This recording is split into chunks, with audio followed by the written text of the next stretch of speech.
Ladies and gentlemen, will you please rise for the playing of the Otsego alma mater?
Welcome, everybody, to Otsego TV. We are outside of the castle tonight in Napoleon, Ohio, getting ready for the regional semifinal game.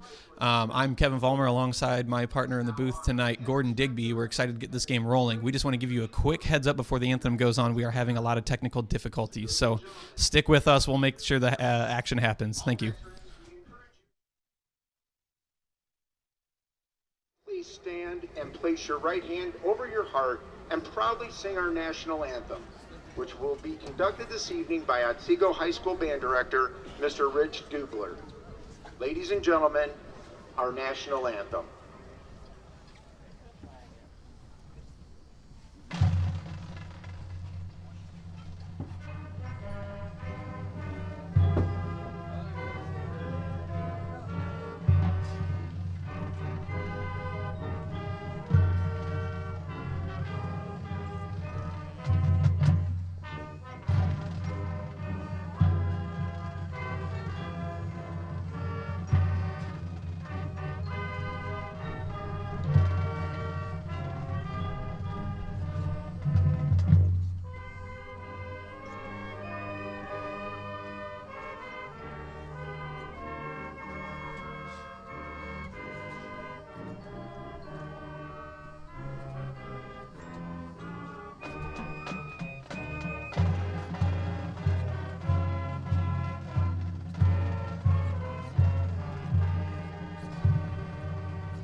Good evening and welcome everybody into Burkmeyer Stadium from Napoleon High School. Tonight we have regional semifinal action between the Otsego Knights and the Ottawa-Glandorf Titans. Otsego comes in here undefeated with 2 back-to-back regular season championships inside the NBC.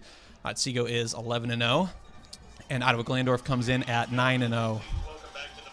The Knights are the 1 seed in Region 18. Ottawa-Glandorf is the 5 seed, but don't let that seeding fool you. Ottawa-Glandorf is a great team as we see the Knights run out onto the field. As I said earlier, my name is Kevin Vollmer. I'm alongside my partner, Gordon Digby, up in the press box from Napoleon just above Morley Field. We are excited to get this action going here, Gordon, and it's going to be interesting too. We're going to have some good action on the field, but our producer Luke Schwartz has had a lot of action up here already in the press box. For sure. If you guys would have seen what we've gone through in the last 15 minutes to get this broadcast on the air,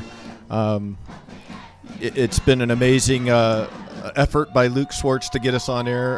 The original thought we had of using our Wi-Fi is not working, and so we've had to go to using his personal hotspot, which is hopefully going to work for us here. But yeah, it's great to be here. Great atmosphere here tonight. I wish my son AJ could be here. He does such a great job with these broadcasts, but I'm trying to fill in for him tonight. I'm sure I won't do as good a job as he does, but I'll do the best I can. So great to be here with you, Kevin, and thanks everyone for tuning in. Looking forward to a really good game tonight. Well said. I think it's going to be a great time, and as we said, I think we might have a few interruptions throughout the stream, but please stick with us. We're running some hotspots off of iPhones to make this thing happen, and that's not a joke. That's not an exaggeration. So we're going to bring this game to you one way or another, and as we keep saying, we're happy to have you. It looks like Ottawa-Glandorf is going to be receiving the opening kickoff. To kind of introduce ourselves into this Ottawa-Glandorf offense, it's been a team that's been explosive, especially over the last half of the season. The only common opponent these two teams have is a Week 1 loss from Ottawa-Glandorf in a 49-14 game. But that doesn't really do justice to how good, to Eastwood, how good this Ottawa-Glandorf team is. For sure, we've been fortunate to be able to see some of their games that they've played on tape, and that team that lost to Eastwood, that was a different team. The team that we're seeing now on tape is much better, much improved from that. That was back in August when we were all in shorts, and 13 games or 12 games ago or whatever. This is a different team, and I expect a much different look from Ottawa-Glandorf tonight. I think it's going to be a really good contest. Very, very potent offense. I think in the last 3 games they've scored 160-some points and only given up 6.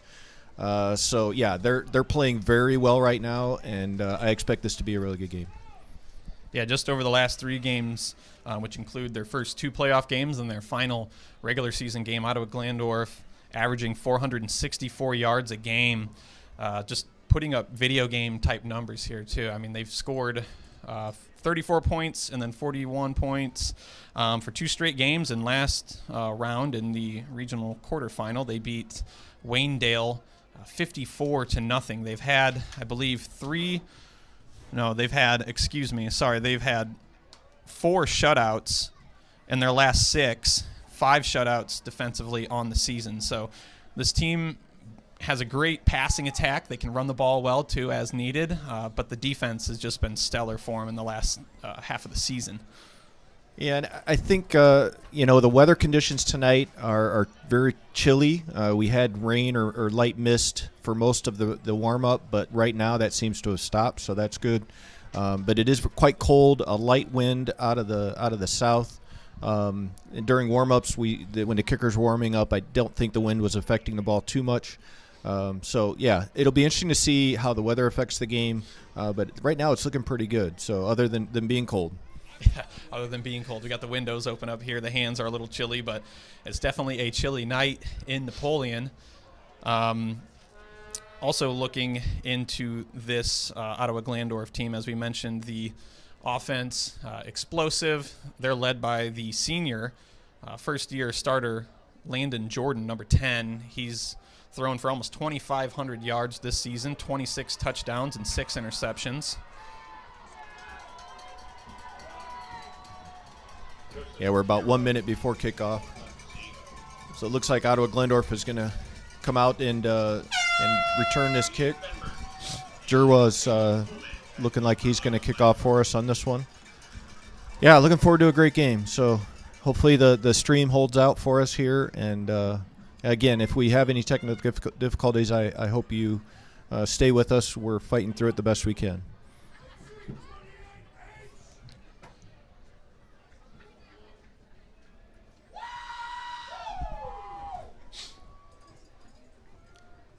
We have a very large stadium here, lots of seating on our side. Still a good crowd, though. I believe Burkmeyer Stadium holds close to 5,000 at its capacity from what I had seen. And the Knights have filled up the home stands to a good degree, yeah, especially on a chilly night. For the way the weather is, for sure. If Ottawa-Glandorf seems to be a team that you may recognize over the past few seasons, this is a regional final or semifinal rematch from the 2020 season. Otsego came away with the victory last season, 21-6. They gave up 6 in the first quarter and did not look back, scoring 21 unanswered points in the second half to win that game.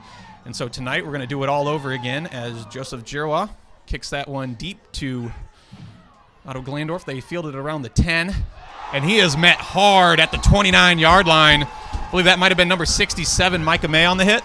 Yeah, it's either that or Hartman. Really good hit, and I think that's one thing you'll see tonight. Watching the film of Ottawa-Glandorf, they hit hard as well.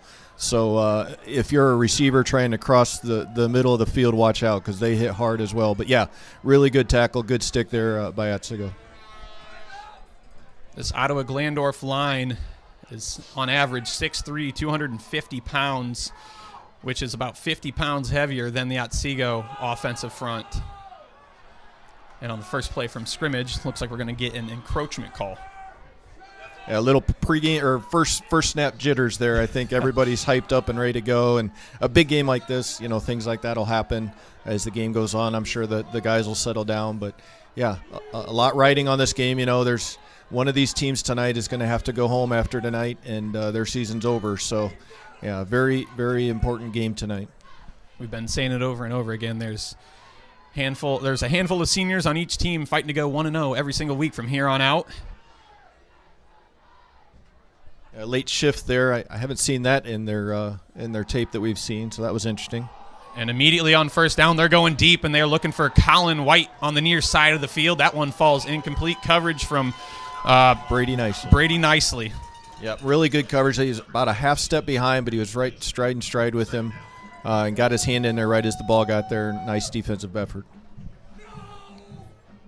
What we'll see from Ottawa-Glandorf, they use runners to get their play in, unlike what the Knights do. Typically, Joseph Jerwa going to the sideline to get the call from his dad.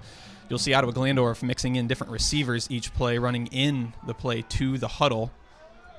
On the 2nd and 5, they go to the ground. I believe that is Ian Fenbert. Picks up about 4. Yeah, it's a good play for them. They're going to be 3rd and short here. And they're going quick here, Kevin. So trying to catch us with us not being ready and just do a quarterback sneak, it looks like. And that is exactly what they do, and they appear to pick up the yardage needed. They're going to move the chains. Yeah, it's a smart coaching job there. Get on the line of scrimmage and go right before the defense could even get set up. So a good job by Ottawa-Glandorf. But they are very well coached. That's one thing you see in the tape is that they get people to the football. They're very disciplined. So you can see they're a very well coached team. Yeah, Coach Schreiner, the head coach for Ottawa-Glandorf, I believe in his 26th season with a coaching record of 193-98. That is a .663 win percentage. First down carry goes back to Fenbert, finds some room over the middle of the field. He runs for about 12 and a first down. He had a couple pulling guards there, create a really nice lane for him. Big pickup for them on first down. They do like to pass the ball more, so it's a little surprising that they've came out with a lot of runs. Their quarterback will also take off a lot when he drops back to pass, so look for that. But right now they seem to be comfortable just running the ball right at us. Yeah, Fenbert comes into the night with 791 yards rushing, so now he's up over that 800 mark. early in the season, not really utilized, only averaging 3 attempts a game, now getting over 14 a game. So they found something they like with Fenbert, and they've stuck with him. This time this is a draw all the way. As Gordon just mentioned, they don't mind having their quarterback, Jordan, run with the ball, and he's pretty good at it. Yeah, he's very athletic. He's got a decent arm, but his speed and his quickness, and you can see he's comfortable with being. He's a first-year quarterback, and in tape you would never guess that. He looks like he's been out there for years. Very comfortable, very knowledgeable about what he wants to do, where he's going to go with the ball, and so yeah, very athletic. I think you'll see a lot of quarterback runs from him tonight. Jordan, a second-team Western Buckeye League selection, having to fill the shoes of 4-year starter Jacob Balball that graduated last year. This time they look out to the far side, and that one's scooped in. They find some room for the first down, and they're inside the Knight 30 down to the 26. Yeah, ball almost hit the ground, but it didn't quite. And then, we had someone there to make the tackle, and unfortunately just didn't make the play. So, yeah, Ottawa-Glandorf, another first down, and they're moving the ball very efficiently right now. Yeah, the first drive for the Titans looking good. 1st and 10 with 9:30 remaining in the first quarter. Send 2 receivers to the far side. We have 1 to the near side as they shift out of that. And that is Coleman they send to the far side. That is their top receiver. However, this time they're going to snag number 52, Bo Nienberg, for the false start. Yeah, that's going to be helpful, especially when they're running the ball as well as they are. If you can get them force them into a passing situation, that would be better. So this will be helpful. 1st and 15 here.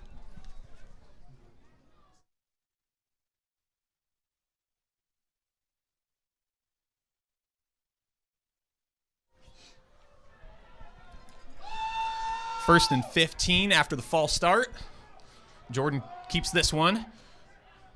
Gets 5 back to the original line of scrimmage on this set of downs. So it's going to be 2nd and 10 from the Knight 26. Yeah, right now, as we talked about, their offensive line is much bigger than our defensive line. And right now they're just kind of taking it right at the Otsego defensive line and linebackers and just kind of having their way right now. So we'll see if Otsego can make some adjustments and try and stop this drive. But, yeah, so far, Ottawa-Glandorf able to run the ball at will. Man in motion is Cy Rump. They're looking over the middle of the field, and that ball is low, falls incomplete. They were looking for Caleb Coleman. Yeah, and again, that's the benefit of that first down penalty. You get them to 2nd and 10, and they went to a pass there. Now you've got them at 3rd and 10, and maybe you can get off the field here if you can get one more stop if you're Otsego. Makes it an interesting play here, looking to get yards. I mean, if they get into a 4th and 10 situation, their kicker this season is 1 for 2 with a long of 26. We saw him on the other end of the field in pregame hitting 35-yarders. This one would be a little bit longer than that. That'd be pushing into the 40, so you wonder if maybe they will go for it on 4th down, depending what we see here. Landon is looking left side. He's got a man. That's Fenbert. And great open field tackle by Kuhn. Devin Kuhn's made tackles like that all year long. He makes it look routine. I can tell you that is not routine, trying to get somebody out in space like that. Really, another great play by Devin Kuhn, but that's the plays he's been making all year long. He's one of those players that seems to take it to another level in key games. He's been a key piece to what the Knights have done against Eastwood over the last 4 games. Yeah, they're going to go for it, Kevin, just like you said. So 4th and 5 from the Knight 21-yard line, needing to get to the 16. They send 2 receivers to the far side, motion Rump, and they're going to look to that right side, and it's going to fall incomplete. Yeah, we sent a good blitz there, had good pressure on the quarterback. He didn't really have time to set up and throw like he wanted to, and great defensive effort there by the Knights, and they'll take over 1st and 10. I believe one thing you had mentioned in the pregame, Gordon, on our trip over here is getting pressure to Jordan in the backfield, somebody that seems to have a lot of time typically to throw before he makes his decision. In the film we've watched, he has all kinds of time back there to throw, and Otsego's defensive line is going to have to get in and disrupt him, and that play they certainly did it. So Otsego on the field for the first time this evening, looking like they were going to go Maryland I, but they switched from that and they go to lighter on the first down carry. Picks up 9 or 10. Yeah, really great blocking up there. Had plenty of distance before he even got touched. So a really good start for the Otsego offense. Last year, Leiter had 33 carries for 247 yards and a touchdown in the regional semifinal game. And he's going to have to be a factor tonight for the Knights to move on to the regional final. They're going to go right back to him, this time from the Maryland I. Yeah, Trent, as he does a lot of times, running over people. He did it again there.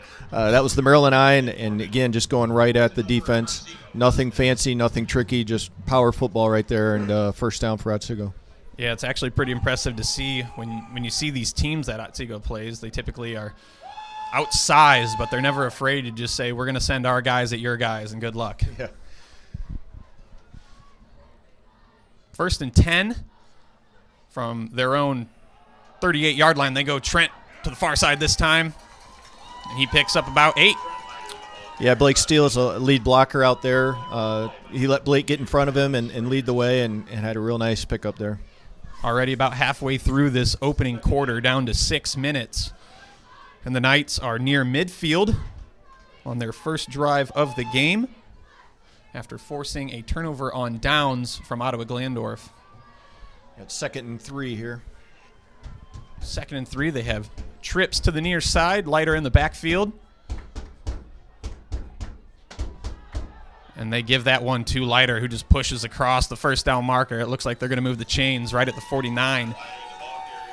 Yeah, once again, just power football, run it right at him. Trent, as he does a lot of times, dragging the pile to get that first down. Great effort.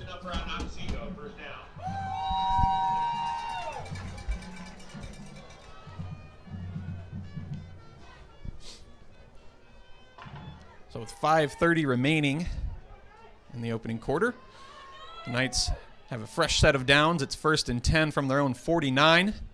This time Gerwa keeps it. And he fumbles.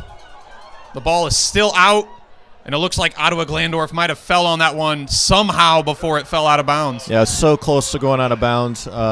Just they got on it before it happened. You know, Joseph had a nice run there. Unfortunately, he's got to tuck that ball and keep it tight. And Ottawa-Glandorf is really known for causing turnovers, and they did right there. Yeah, in 5 of their 12 games this year, Ottawa-Glandorf has forced 2 or more turnovers. Otsego never giving the ball away more than once a game. So you're going to hope as a Knight fan that's your one turnover and try to respond. The Titans take over from their own 46. And the ball goes to Fenberg. He's met in the backfield. That looks like Elijah Roberts, but I think it was Micah May that was in there first and caused the disruption. Yeah, great play by Elijah and Micah. Defensive line got through their blocks and hit him really before he even got a chance to get back to line of scrimmage. So we're down to 5 minutes now in the first quarter. We'll see how this Otsego defense responds after that turnover.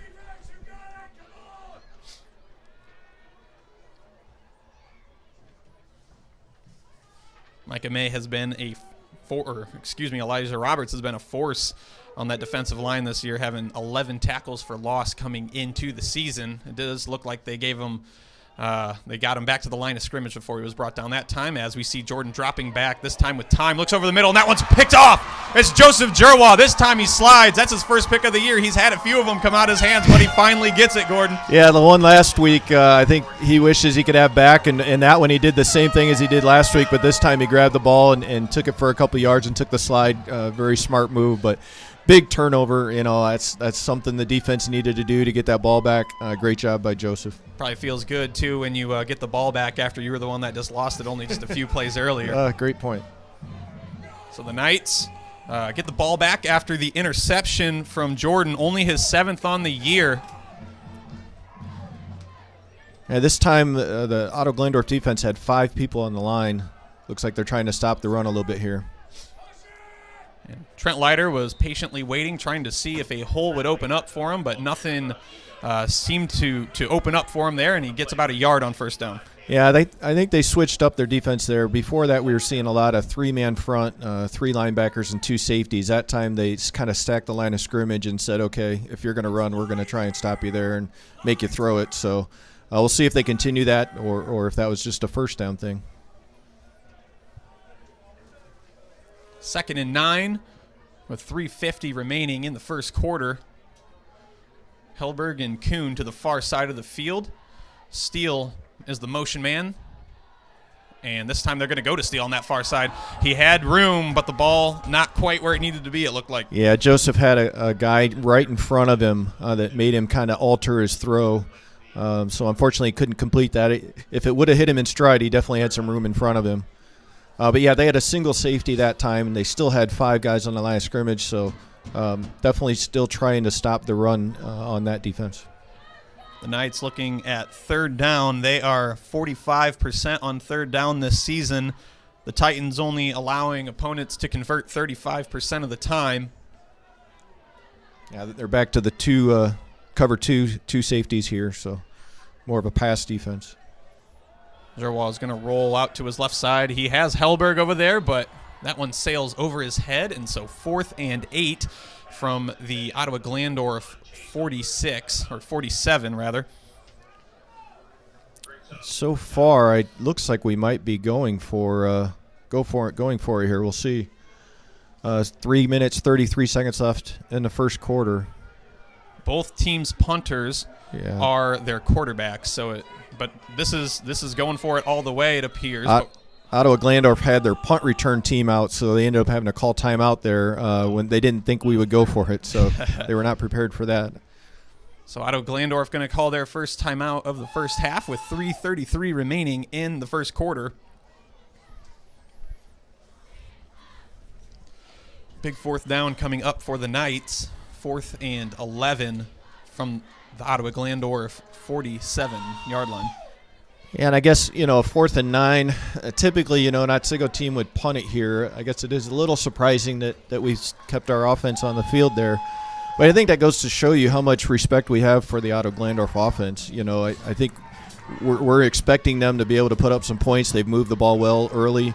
So maybe Otsego feels like we need to do some things differently this week. So, again, it looks like we've got our offense on the field again. Coach Zerwa may be feeling really confident in that defense too, feeling that even if they don't get this 4th down conversion, giving the ball up around midfield, he feels like his defense can do a good job to hold the Titans out of the end zone. Yeah, it could be the opposite. Yep. Oh, he's going to drop back and punt, it looks like here. Yep. That is a benefit of having your punter as your quarterback, and this one is a good one. This is going to roll inside the Titan 5-yard line down. It keeps going. It doesn't want to stop. Hellberg's trying to wave it on. It finally decides it wants to quit at the 2. Yeah. So yeah, the little wrinkle there. I was a little surprised that we were going to go for it there, and that we weren't. We were going to quick kick it, as they call it. So yeah, Joseph being the quarterback and the punter, that definitely works, and boy did it work on that play. Yeah, Zerwa with 9 punts coming into this game that found their way inside of the 20-yard line. He just bumped that up to double digits now, getting Ottawa-Glandorf looking like they're going to spot them at the 3, so having to go 97 yards to find Pater on this drive. Landon Jordan will be taking this snap out of his own end zone, and they go to Fenberg right up the middle. Looks like he bounces out of a tackle, finds his way to the far side of the field, and picks up 5 on first down. That's a big play for them to get positive yards on first down when you're down by your goal line. You just want to give yourself some room. Kind of opens up the playbook now a little bit. They can do some different things. So we'll see what they come up with here on second down. 2nd and about 3 from the 10 with 2:50 remaining in the first quarter.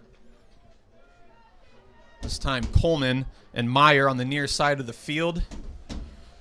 2 running backs in the backfield. This is the straight drop back. They're looking deep on that far side, just out of the reach of number 21, Colin White. They tried that a little bit earlier, and they're looking back to him again. Yeah, and, Joseph was the deep help there and did a nice job of getting over there. I don't know that I've ever seen Joseph run that fast. Actually, he covered a lot of ground, and I thought the guy was going to be wide open, but Joseph ended up getting there right about the same time as the ball. Luckily, it was slightly overthrown. So, yeah, 3rd down and 3 here. It did look like White had about a step on nicely over there on the far side of the field. Colin White, a second-team selection to the Western Buckeye League, came in here with just shy of 750 yards receiving. And the 3rd and 3 snap is a give to Fenbert, and he's able to make his way forward for the yardage needed. It's going to be a 1st down from the Ottawa-Glandorf 17. Yep, we're down to 2 minutes now, just 2 minutes and 20 seconds here in the first quarter. A couple turnovers have happened. Both teams have shown the ability to move the ball somewhat, and this is going to be an interesting one, as I expected. Running off that left side early and often behind their big man, number 62, Tyler Leopold, the Akron commit, stands at 6'5", 310 pounds. First down is a straight drop back for Jordan. He's going deep again, this time to Coleman on the near side, and he hauls it in. Going to be a big gain over the top of Tyler Michael. Yeah, they've tried to hit that a couple times now, and you can see that they've had some guys open, and this time the quarterback finally put enough air under it so they could make the play. Big play for Ottawa-Glandorf right there. Yes, this drive starting from their own end zone. Now all of a sudden down into night territory at their 30-yard line.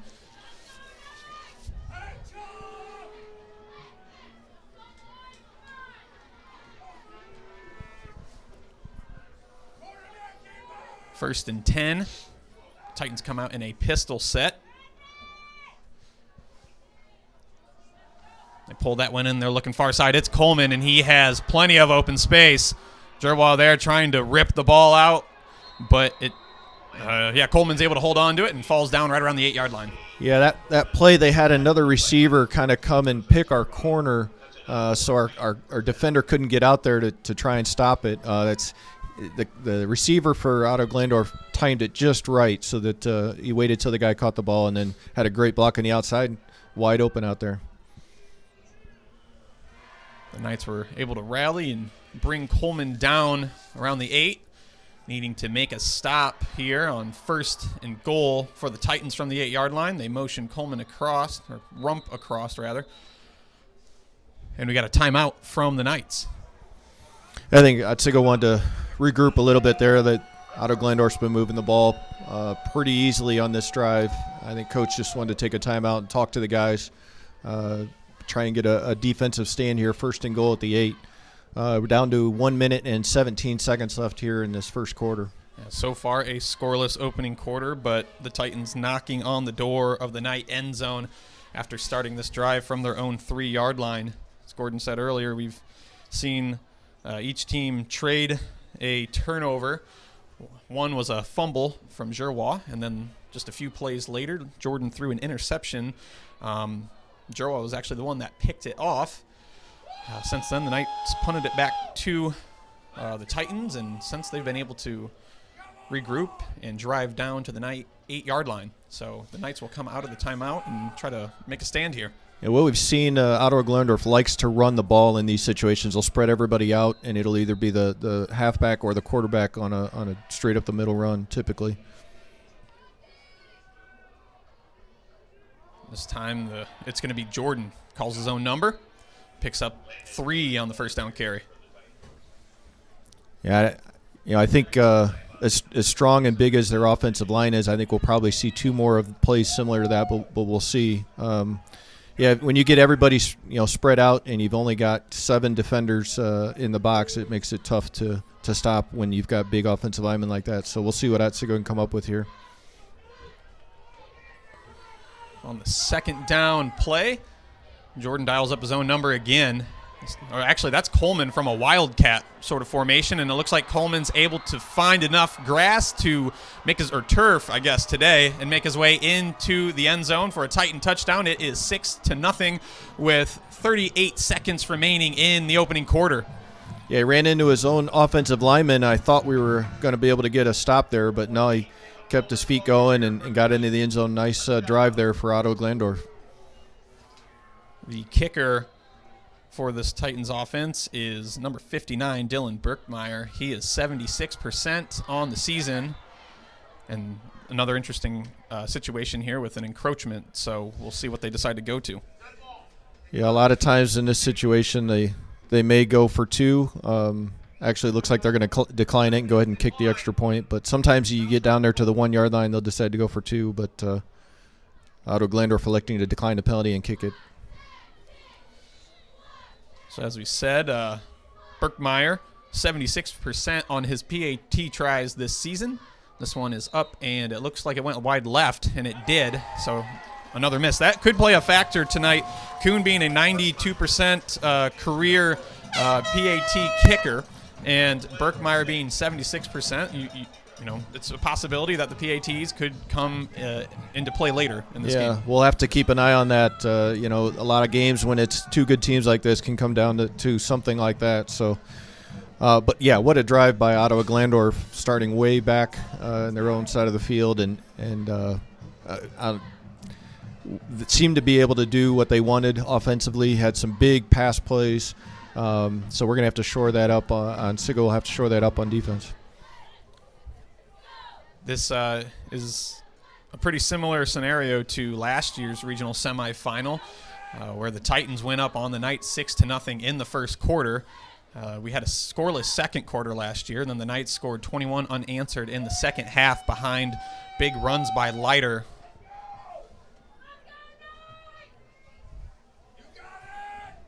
Yeah, it looks like Trent Leiter and Devin Kuhn are back like normal for Otsego. They're staying about the 15-yard line. That's about where their kickoffs typically go.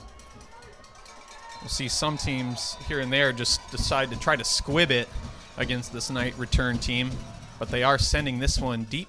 They send it to the middle, and it's bobbled. So some trouble for the Knights here, fielding it from their own 2-yard line. Kuhn's going to try to do damage control, but he's not going to be able to find any sort of room, and he's brought down inside his own 5. Yeah, they put it right between the 2 returners, and just some miscommunication, I think, there on who was going to get it. Perfect kick for Ottawa-Glandorf. Otsego will be pinned back to start this drive. So a great special teams play from the Titans kickoff unit, forcing the Knights to start this one from their own 5-yard line with just 30 seconds remaining in the first quarter.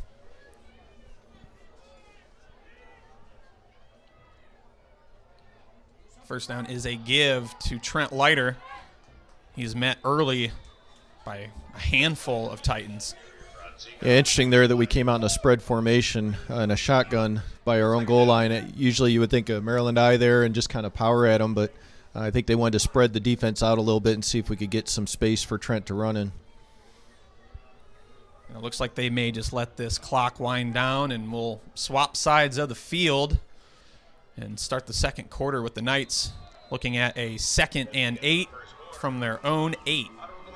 Thanks for joining us on Otsego TV. We will be right back.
Well, this internet's working hard to not work with us, but Luke Schwartz works harder. So our producer and, the executive producer of Otsego TV, Luke Schwartz, having to work like a freaking madman tonight as we start this second quarter. And that is Trent Leiter just bulldozing some Titans, making his way past the first down marker, gets out to the 17 for a fresh set of downs. Yeah, Ottawa-Glandorf has an injured player here, it looks like, but what an effort by Trent Leiter. I don't know how many people he ran through there, but it seemed like their whole team. But, yeah, we do have an injury here. Yeah, so as we were saying, too, as we wait for the training staff to take care of the injured Ottawa-Glandorf student-athlete, we just wanted to acknowledge that we are having technical difficulties up here in the press box. We're running it off of Wi-Fi up here. We don't actually have an Ethernet connection that we're used to. So as you were saying, Luke is we're running it off of Dad's iPhone Wi-Fi hotspot, actually, not Wi-Fi. We're running it off of Dad's iPhone hotspot. And like I said, Luke Schwartz works harder.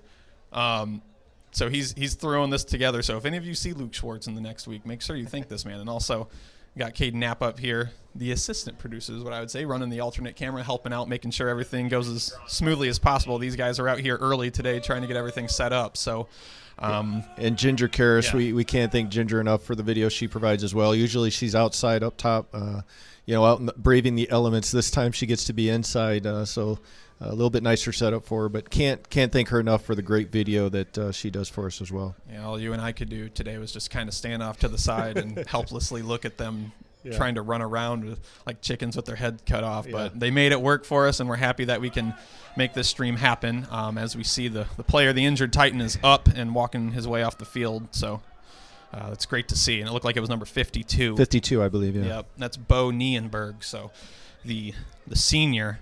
Glad to see him make his way off the field under his own power. Yeah, so first and 10, Otsego, they got out from their own 5-yard line. 11 minutes, 52 in the second quarter. So a lot of time left. We'll see what Otsego can put together here. Yeah, the Knights having to put together a long drive of their own in order to try to tie this game up or potentially take the lead. And as you said, it is 1st and 10 from their own 17. They're sending Steele in motion. They're looking back over to Simpson. He has space. First down, Simpson. They're going to throw a late flag at the end of this play. And came out. The ball did come out as well. And they're signaling this one going to Ottawa-Glandorf. So a second fumble, which would be the only time this year the Knights have had multiple turnovers in a game. And they've done it. The Titan defense has already forced 2 in the first half against this Knights offense. Yeah, that really nice play set up. Lyman got out, had great blocking out front. Unfortunately, the ball ended up on the ground. And Ottawa-Glandorf, great opportunity here to extend their lead. Yeah, and I apologize earlier. I thought it was a flag getting thrown in, but I think it was the beanbag. Or they accidentally threw the flag. I don't know. But it was definitely just to signify the fumble. So no penalty on the play. It is Titan football. Already in Knight territory. Fenbert in the backfield with Jordan. Trip set to the near side. And they're going to look deep again to that coverage out on the far side. And it is Coleman with another great catch. It looks like they're trying to put the corner out on an island. It's been nicely over there, and they just keep going to him, and now they're finding success with Coleman. Yeah, he has a height advantage over there, and that one I think nicely was in good position. The kid made a good play to catch the ball. But yeah, they seem to have found something in the film, the study that they think they can exploit, and so far they've been able to do that. Yeah, number 14, Caleb Coleman, is 6 foot, 6'0", and nicely is 5'10", so a few inches on him over there as we see a Maryland I formation from the Titans, and it looks like they're going to run that one in for their second touchdown. No, they're going to mark him short. Down at the 1. Yeah, they are going to mark him short. Excuse me. So inside the 1-yard line, just shy of the goal line. And the Titans looking to go up 2 scores here early in the second quarter. Still 10:50 remaining in the half.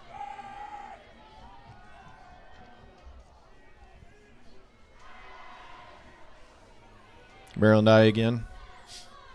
Gave it to the up back last time. We'll see what they do here. They do it that again. It's Fenbert. And they're going to mark him in this time for a touchdown. Ottawa-Glandorf. It's 12-0 as it sits. We'll see what they decide to do on the point after. Yeah, Otsego actually made a nice play there. Had a chance to stop him just before the goal line, but nice effort there by the Ottawa-Glandorf running back, and got in for the touchdown. So the Knights having to now dig themselves out of a hole early in this game down. Looks like they're going to go for 2 here possibly. They just spotted the ball at the left hash. Trying to get that point back that they missed out on earlier. Well, now they're moving it back to the center, so we'll see. Splitting the difference. Yeah, slightly off to the left. Yeah, it looks like they are going for 2 here.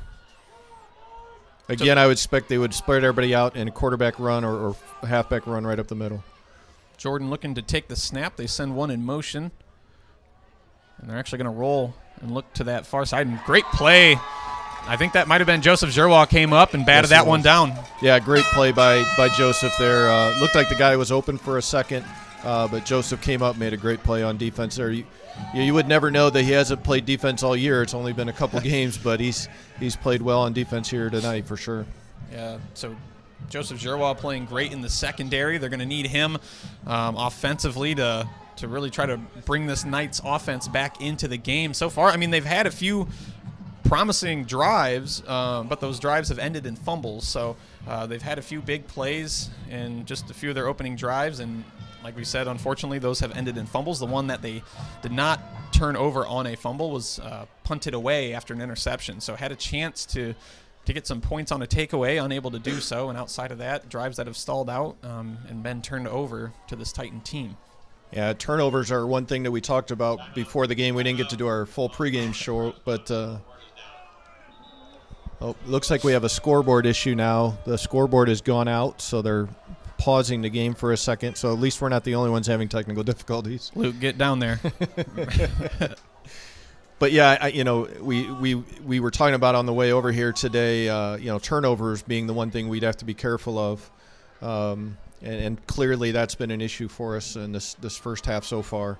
But, yeah, a lot of game left, a lot of time left. Once the clock comes up, we'll be able to tell you how much time is left. But, there's still a lot of game left here, and a lot of things can happen. Yeah, still about, I believe, 10 minutes remaining in the first half. And as we said, the Knights down early, 12-0 in this regional semifinal matchup. So far the Titans came to play, and they are looking to try to make their way to the regional finals to either play Elyria Catholic, the 2 seed, or the 3 seed, the Elmwood Royals. Yeah, that'll be another interesting game. Elyria Catholic over from the Cleveland area, not any real common opponents there, so really have no way to judge the strength of that team versus teams over in this area. So it'll be interesting to see how Elmwood does in that game as well. And as we mentioned earlier, Coach Schreiner, really a staple to the WBL in his 26th season. Ottawa-Glandorf is just a storied team when it comes to the playoffs. So 10:26 remaining is what we're seeing left in the first half. Ottawa-Glandorf has been to the state playoffs 16 times now. They are 20-15 in the playoffs, so a winning record in the playoffs. That alone is not an easy feat to say that you've accomplished. No state championships, no state runner-ups, but they have been to the Final Four. They did that in 2009. Yeah, Ottawa-Glandorf has a great tradition of football for many, many years. Obviously, their coach has been there a long time, and you can see they're a well-coached team and a well-oiled machine at this point. Still working to get this ball kicked off back to Otsego. We got the scoreboard on. We got the hot spot up and running, and we got the ball teed up, and it's ready to get sent away deep to, and looks like that's Blake Steele able to pick that one up. And he muscles his way out towards the 40, brought down at the 38. So the Knights offense will make its way back onto the field for the 4th time this evening. Yeah, it looks like they did not want to kick that one deep, kind of a squib kick, and Blake took it and got what he could. As we said, the Knights will take over. 10:31 remaining in the half. It looks like Ottawa-Glandorf's back to the cover two safeties, only the 3 linemen. This time it's a give to Leiter. Looking for some space. He shakes off 2 tacklers. Then he's met by about 4 Titans after that, and it's going to be a 4-yard pickup. Yeah, again, getting Ottawa-Glandorf getting people to the ball, that's critical for a defense, and you could see there a lot of blue helmets around the football in that play. 2nd and 6 for the Knights from their own 42. 10 minutes remaining in the half.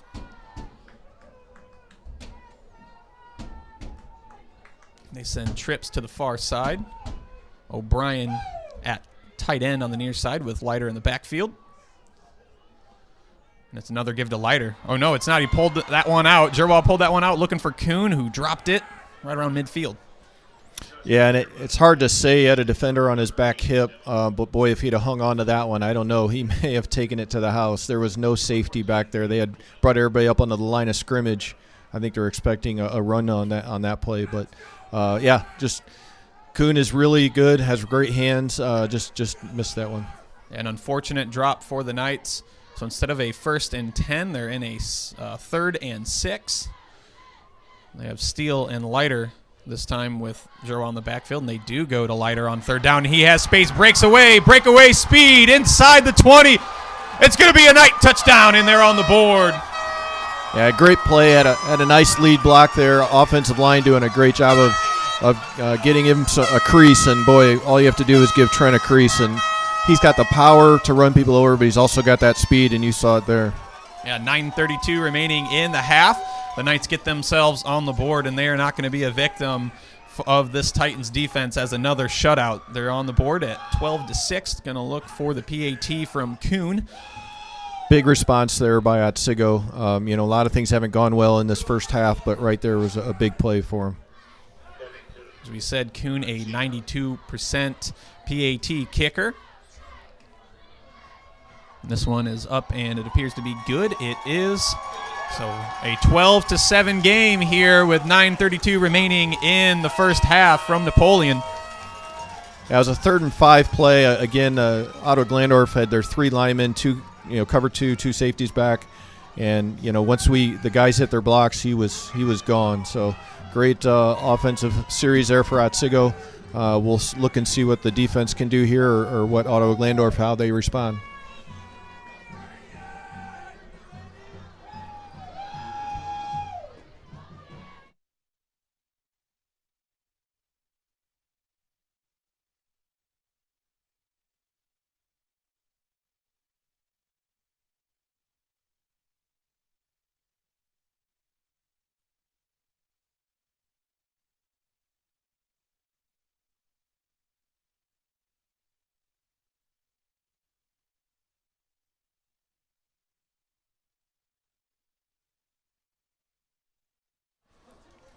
All right, so if that unfortunately cut out on our stream right as it happened. It was a Trent Leiter touchdown run of about 55 yards on 3rd and 5. Yeah, we'll talk about it here after this kickoff, tell you what happened. Kick goes to Fenbert, fields it right around his 15. Looking for some room, and he's hit hard at about the 32, but we have a penalty near the 25. Yeah, it looks like something behind the play, a block in the back possibly against Ottawa-Glandorf. A hold possibly, yeah. It looks like a holding maybe. But, yeah, the touchdown for Otsego was 3rd and 5. I think it's near the 50-yard line. And, we ran a blast off the right side, had Blake Steele out in front of him. And, took it to the house. I don't know if he was touched. I don't think he was. But once he got, past the line of scrimmage, he had a couple guys chasing him, and he just ran away from him. Great response by the Otsego offense. I was going to say deceptively speedy, but I don't know after people have seen Leiter for 2 years now that they would call him deceptive with his speed. He's a fast runner. He has breakaway speed, and he was able to run away from the defense after busting through the line of scrimmage there. For sure. He's a track runner as well, sprinter, really good, and power. He's got the power, but he's also got the top end speed. Very impressive. As we see Cy Rump with his first carry of the night, goes for 10 or 9. So it's going to be 2nd and 1. Nice little run off the edge to the far side of the field. Yeah, again, Otsego really hasn't found a way to stop the Ottawa-Glandorf run yet. They did seem to pass more on the last series, and they found some open guys. So it's hard to focus on one or the other right now. Ottawa-Glandorf firing on all cylinders. Rump came into the night with 55 carries for 236 yards on the ground. Jordan keeps this one. Pressure this time, runs away from it. Still looking. Hit by about 3 Knights as they were finally able to get to him, but he was able to get the ball off and it falls incomplete. Yeah, we talked about we need to get pass rush. We got it there for sure. Looked like they may have had a block in the back against our lineman who was going after the quarterback, but didn't get called. So, be a big third down here. Surprising they didn't just run the ball and get the first down, but they wanted to take a shot there on 2nd and 1. Yeah, so far this evening, Ottawa-Glandorf being able to get into 3rd and short situations, which are obviously highly favorable, and converting on nearly all of them. Again, they've got everybody spread out. I'm assuming this will be a run right up the middle. Knights showing blitz, they go for it. And I think they were able to meet Fenbert right around the line of scrimmage, and they held him off. It's going to be a 4th and 1. Is this a situation where you looks like they are setting the punt team out? That would be dangerous, but they've been highly successful so far early in this game from short yardage situations. Yeah, it's a tough call. You know, you're down at your own 25-yard line. Yeah, it's 4th and 1, but you just had a 3rd and 1 and you didn't get it. They've got the lead right now. I think you got to watch for a fake here, but I think they'll punt this away. Kuhn set to receive at his 35. Landon Jordan, his average is this year 36 yards a punt, so very serviceable. This one hits at midfield but takes a very good Ottawa-Glandorf roll and will settle in at the 30-yard line with 7:47 remaining in the half. A very line drive punt. Really not a chance for Kuhn to return it. Their speed guys on the outside had gotten down there right away. So Kuhn just had to let it bounce and took a nice bounce for Ottawa-Glandorf. But Otsego gets the ball back with a chance to put some more points on the board and maybe cut into this lead or take the lead on this drive. So we'll see what happens. Yeah, an opportunity for the Knights to just snag the lead out of nowhere here after the first quarter and a half. All the momentum going towards OG. But now suddenly the Knights are looking to possibly take the first lead of the night. The handoff goes to Leiter. He's met in the backfield by number 65. That is, Cale Hain. Excuse me, everybody. Yeah, that time Ottawa-Glandorf had all 11 guys within 5 yards of the ball. They had stacked the line of scrimmage, basically, trying to force Otsego to pass the ball. Seems at times that they go to that very good run defense when they think it's a situation where we're going to run the ball. Knights send Leiter to the far side in motion. They go to Kuhn at the tunnel screen. And he is met by the big fella, number 62, Tyler Leopold. Yeah, I'm trying to get a number here. It's a really good block by number 75 for us. I think that's Jackson Jeremy. Had a nice block to save Kuhn because he was about to get drilled. But no, nice play by the offense there. Picked up some good yardage and makes it 3rd and manageable here. Jackson Jeremy, the only underclassman on that starting offensive line. He's been very good this season playing the left guard position. This time they got Krebs in the backfield from shotgun, and it's a wildcat for Leiter. This time he's met, and they're able to bring him down quickly. Good hit by Ottawa-Glandorf. Yeah, and a nice block by Krebs. Led the way there, kicked the end out, and Trent Leiter cut in right behind him and got the first down. So interesting little wrinkle there. We haven't seen that at all this year. So a couple new nuances we've seen today. Yeah, Krebs starting to build up his snap count now. I think last week was the first time we'd seen him all season on offense, and now getting into the game not only in a Maryland I today, but also in a shotgun formation. Yeah, you can see by that block right there why they bring him in. That was a great job. So Giroir back at quarterback now. They do go to Leiter. He got the corner. Evades a few tacklers, able to pick up another first down, and he's finally met by the entire Titan defense right around the 40-yard line. Yeah, and when you say the entire Titan defense, I looked. There was only one guy that wasn't on the tackle for them. That's what you talk about, getting people to the ball. They had 10 guys in that scrum trying to make a stop. Good job by Leiter being able to stay in bounds and pick up the extra yardage. Empty set. And this is a snap that Jerwa was not ready for, and it's going back to the Titans. So a third fumble for the Knights in the first half that's lost. Yeah, and we were trying to go hurry up there to try and catch them with the wrong personnel on the field. And I think Joseph just wasn't ready for the snap when it happened. And so, again, third turnover. Just turnovers right now are really hurting the Knights. But, boy, another chance for Ottawa-Glandorf to extend their lead now. 5 minutes and 42 seconds left in the second quarter. Yeah, the Knights have been able to move the ball down the field well in this first half, but just really continually shooting themselves in the foot with these turnovers. As Gordon had mentioned, again, this time it's a low snap on a snap also that Jerwa was not ready for. And so the Titans are out at almost midfield, getting great field position off these turnovers. It's a keeper all the way for Jordan, and he's met by, I believe that's Kuhn. No, that's Simpson. Simpson, yeah. Yeah, I think on that Joseph was looking on the fumble. Joseph was looking to change the play at the last second, and unfortunately the ball was snapped and he just wasn't ready for it.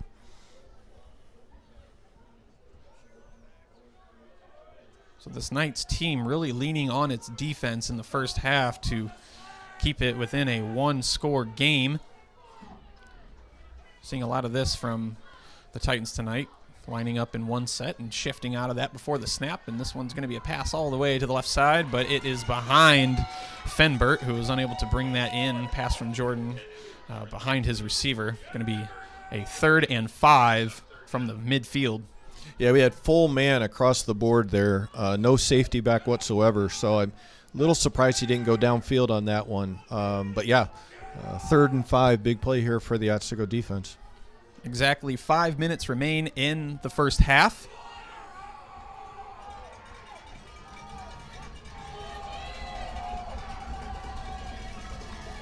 Same formation as last time.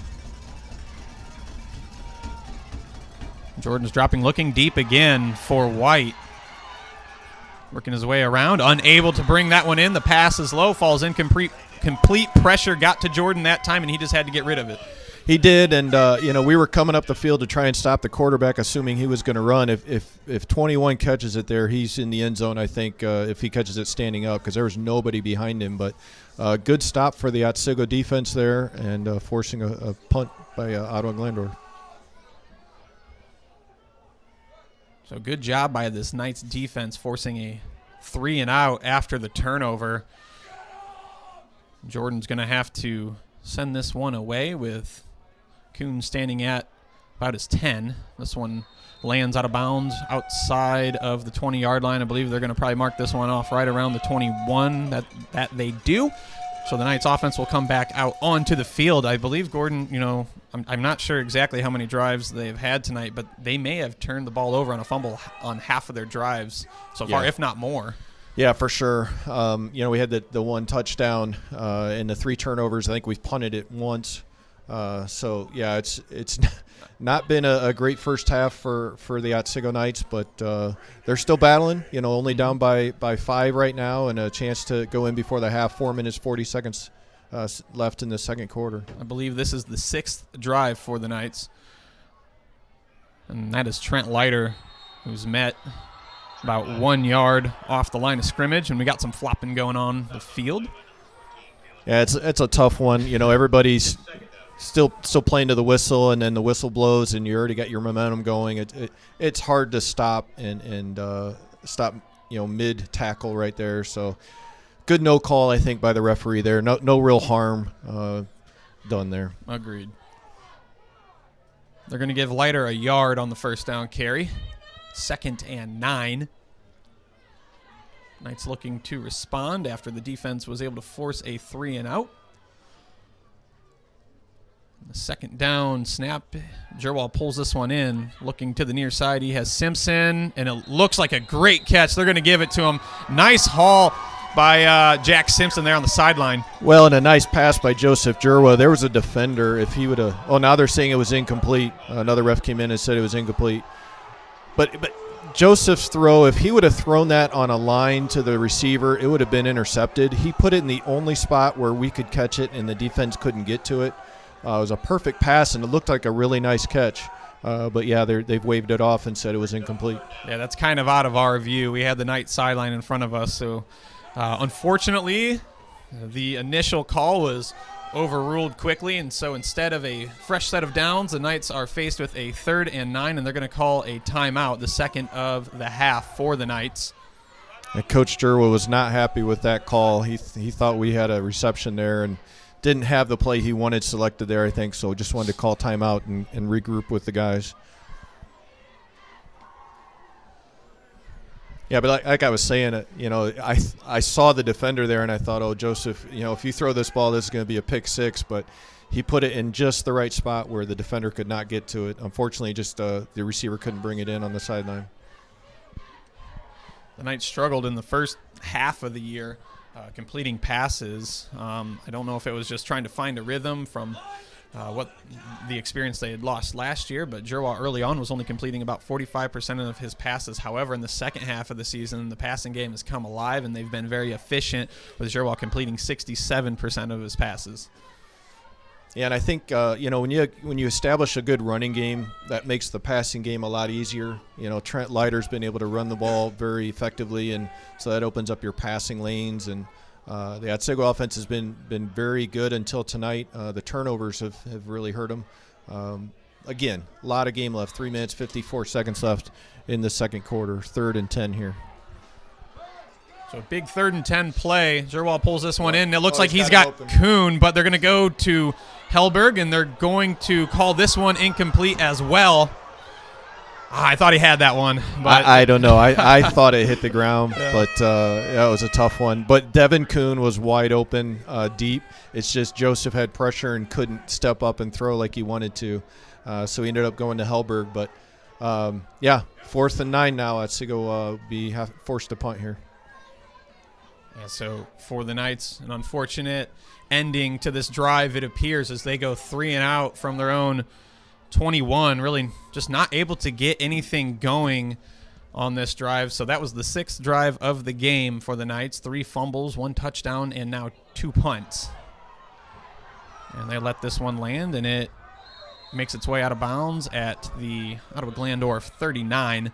Yeah, Joseph was touched on that punt. Right after he punted it, he did get touched, but the referee did not throw a flag.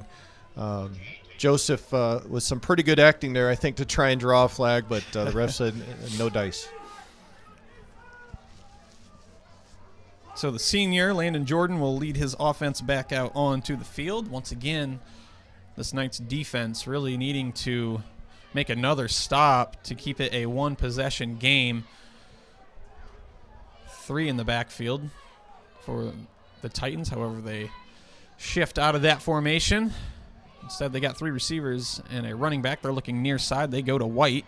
It's completed. Jerwa there to push him out of bounds. No. Wow. Yeah. A lot going on there. Jerwa was able to strip White, but a nice, fortunate fumble that goes straight into the hands of Coleman. Boy, It's hard to get a strip like that and for it to pop right into 14's hands for Ottawa-Glandorf. Very fortunate play for them right there.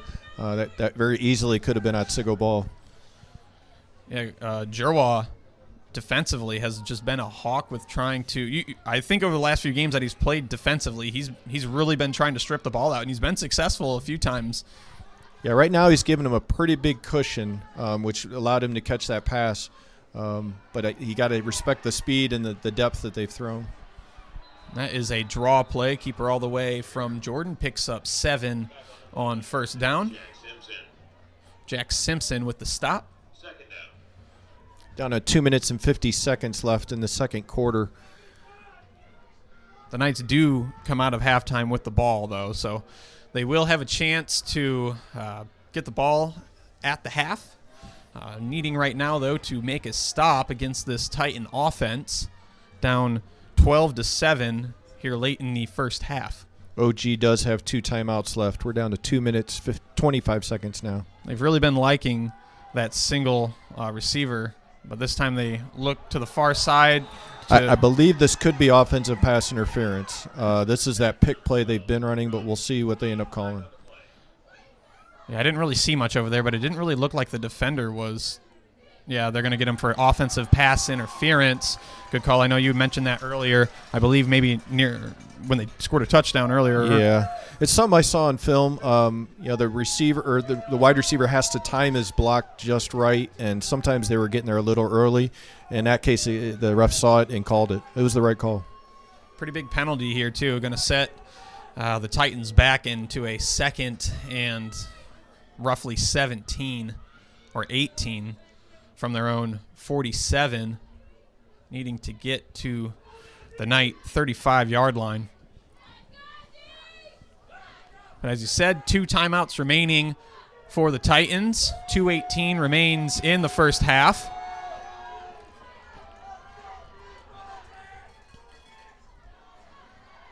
Jordan goes out to the far side to Coleman. Gets back to the original line of scrimmage, but it looks like they may have thrown a flag. And I couldn't tell if the ball had come out there as well. A lot of guys jumping on the pile, but they haven't signaled anything over there. Looking for the referee here to make the call. Yeah. Looks like the sideline judge may have been signaling a targeting.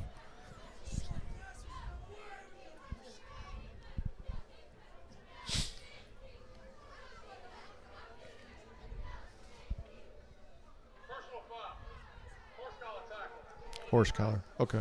So they called horse collar tackle on the Knights, which will give Ottawa-Glandorf a first down. So what appeared to be a situation where the Knights could definitely force a 4th down on the Titans with time remaining in the half turns into a first down on the very next play. Yeah, huge penalty there. First down for Ottawa-Glandorf with 2 minutes, 3 seconds left in the half. Something that's really gone against the Knights this season. First down goes to Coleman. It's a missile over to him. Hauls it in. Gets about 7 on the first down catch.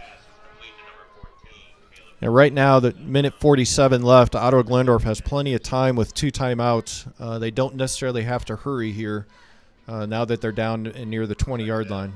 And going back to the penalties, the Knights averaging 6.5 a game for 55 yards, while the Titans only have just shy of 4 a game for 37. So big difference there in the penalties.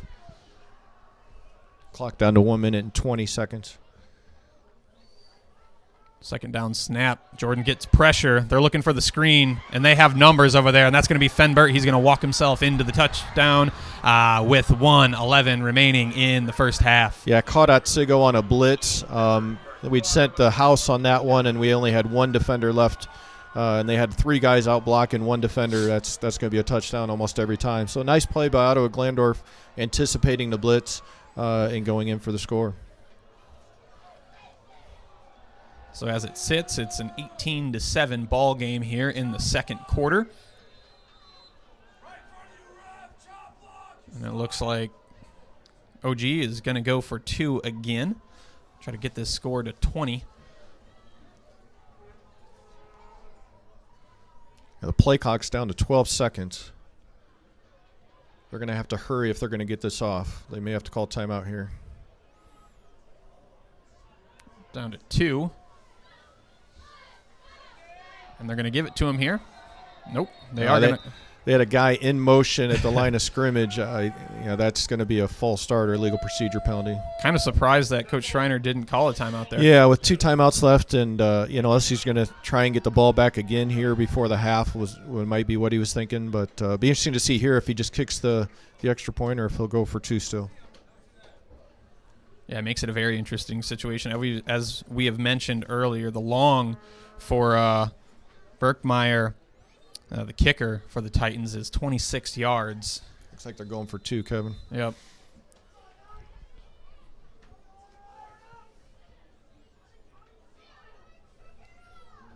Some people would say this gives you a little more room to maneuver down there. I'm not sure I believe in that theory, but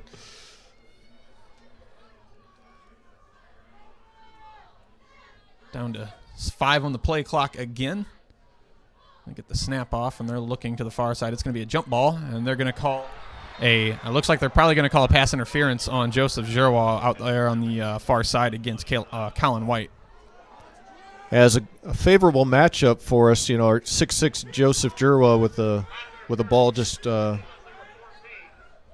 fade pass. I liked our chances on that, but unfortunately, I got Joseph for a pass interference there, which will put the ball. Where are we at now, Kevin? At the 3 again? 4? Yeah, it looks like they're marking it down at the 4-yard line. This has been a long sequence of events for a point after touchdown. Yes. So we're going to do it again here. Try for a 3rd time on the 2-point conversion.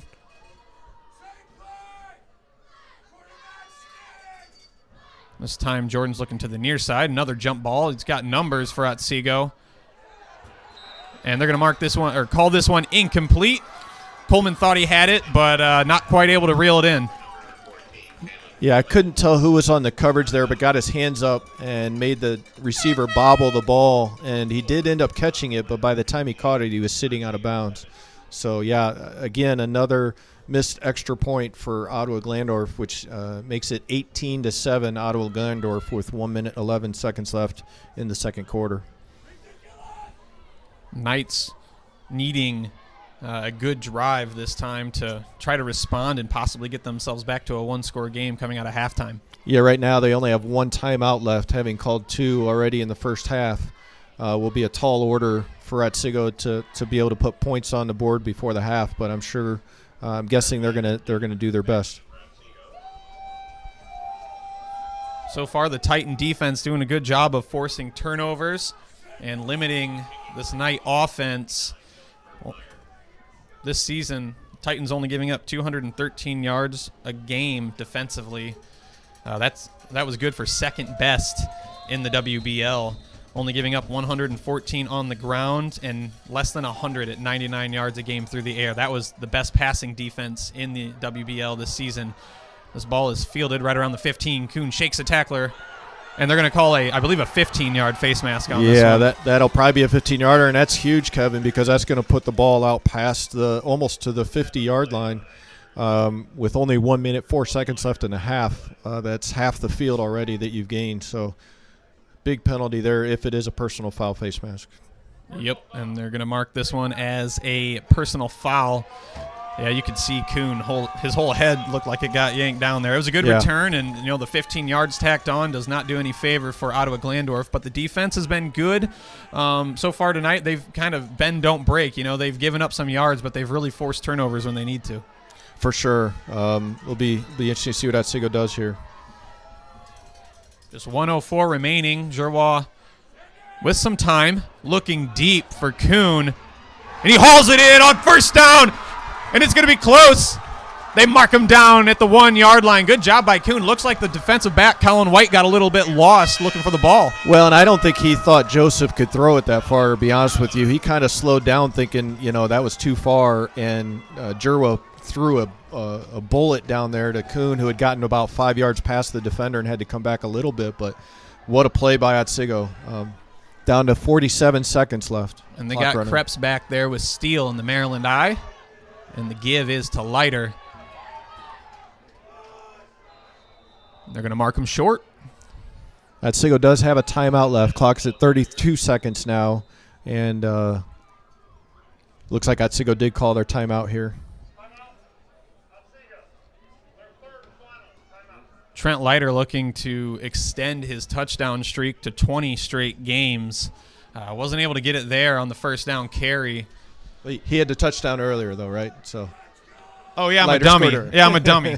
Never mind. He's already got it. Yep. But, no, you're right. It looked really close. Obviously, we're not down at the goal line, but he was very close to getting in there, but they did get him down. So it'll be second and goal at the 1, 32.9 seconds left. No timeouts for Otsego. They still can run the ball here, but if they don't get it, they're either going to have to run another play right away or try and spike it to set up a fourth down. So it'll be interesting to see if they don't score here, do they have another play all ready to go, or do they spike it and just try to get on fourth down? Yeah, inside of the 1 yard line, really only needing inches. Something we've seen throughout the last few seasons is Joseph Zerwal just reaching over the goal line with a 6'6" frame, just able to take the snap and fall forward. Would be a big task, though. They have big interior linemen for the Titans, so it's not an easy task to even get those few inches, but it looks like they're going to go sneak here, and Zerwal is going to get it that time. Touchdown Knights with 29 seconds remaining in the first half. Yeah, they went in motion there. I really thought maybe they were going to try a toss play to the right or something to the wide side. But no, that was all window dressing, trying to get the defenders moving around, and Joseph just went straight forward for the touchdown. So the Knights able to respond, get themselves on the board, pull this game back to a 1-score game just before half. We said only 29 seconds remain. The referee is over here talking to Coach Jerwa. I'm not quite sure what that is about.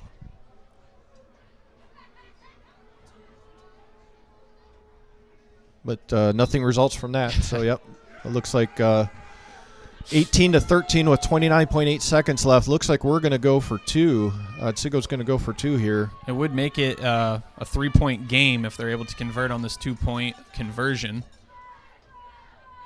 It's the Philly special, I think they call it. I think there was a penalty marker down, so we'll see. I thought they called. I didn't see one. Okay. But, yeah, the reverse pass from Hellberg to Simpson, I believe, is what that was. Nice play by Otsego to get the 2-point conversion. Yeah, 18-15 now with 29 seconds left in the second quarter. That's a lot different than what it was with a minute to go on the clock. Yeah, Otsego able to steal the momentum here right before halftime. Again, Otsego getting the ball to start the second half. This is definitely a different flavor to the game than it's been most of this first half. Yeah, it seems as if the Knights, if they're just able to hold on to the football, I think they have a real good shot to come out on top in this game, just needing a little bit more ball security. Maybe the defense can continue to make a few plays in the second half. And this game is well within reach in anybody's ball game still. Momentum really seeming to change quickly and drastically. Yeah, when you get two good teams like this, that can happen in a game, and especially when you get turnovers, it can look really bad for one side for a while, and it can change in a heartbeat, obviously. So Jerwa in the kickoff here. Both Ottawa-Glandorf return men right near each other. Now they're going to separate around their own 10-yard line. Jerwa pooches this one and is bobbled. The Knights have a chance. Did they fall on it? Boy, that's close. The Knights I don't think know who they they'll give did. it to. We'll see. This would be huge. Both of them jumped on it at the same time. Boy, Knight football. Otsego ball. Wow.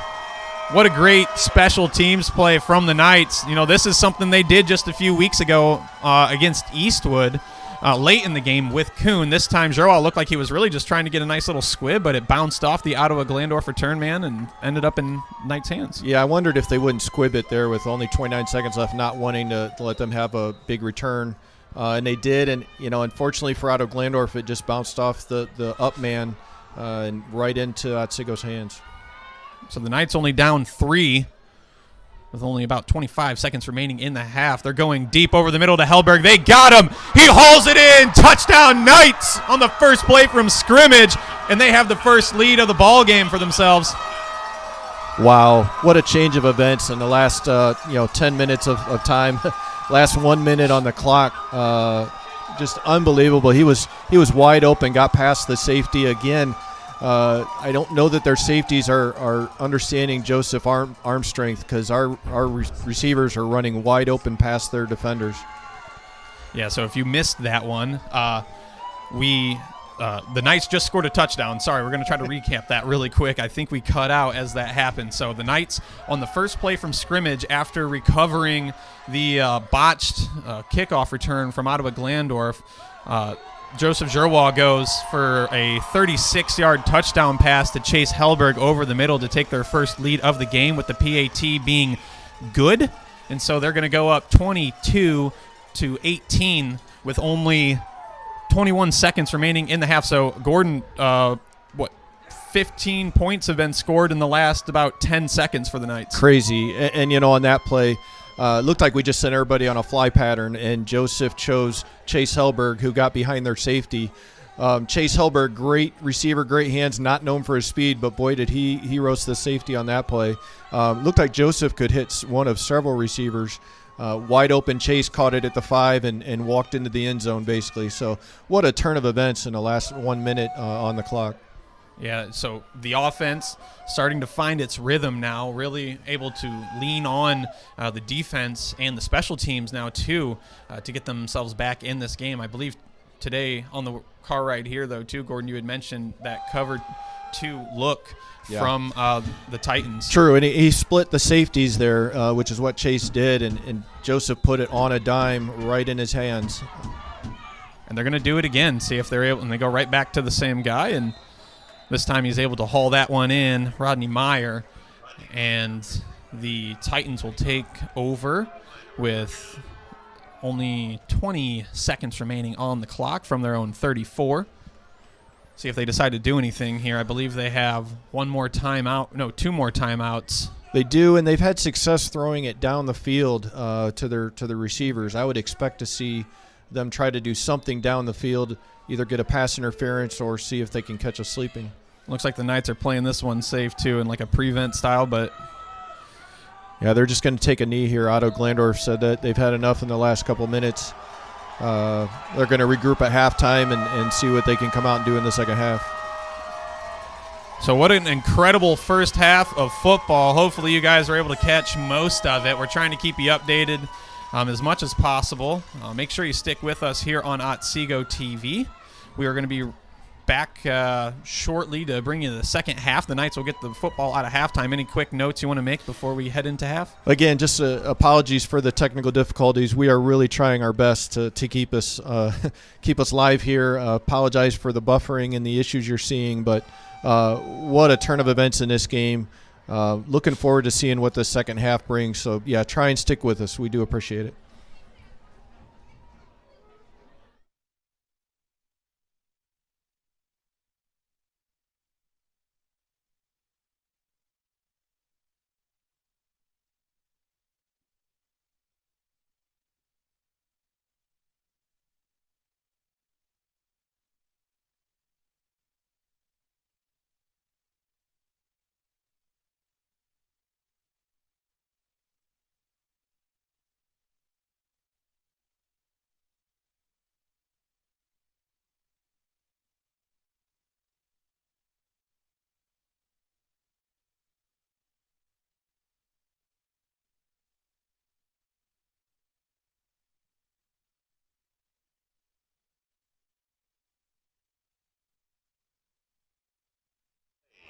Led Zeppelin 4 turns 50.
Otsego High School Marching Band. Under the direction of Mr. Rich Dubler and led on the field by Senior Drum Major Sedona Head and Junior Drum Major Julie Shawberry. For your halftime entertainment this evening, we present the music of John Williams.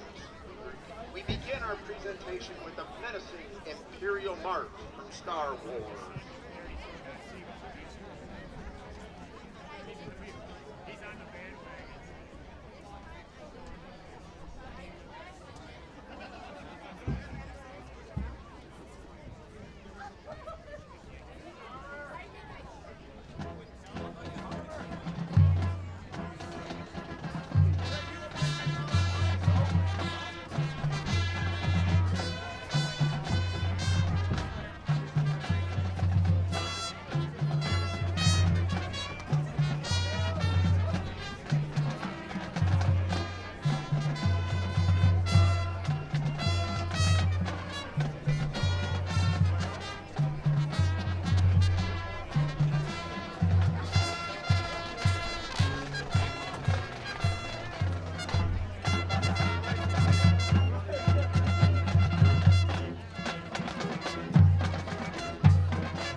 From the 1982 science fiction hit movie E.T.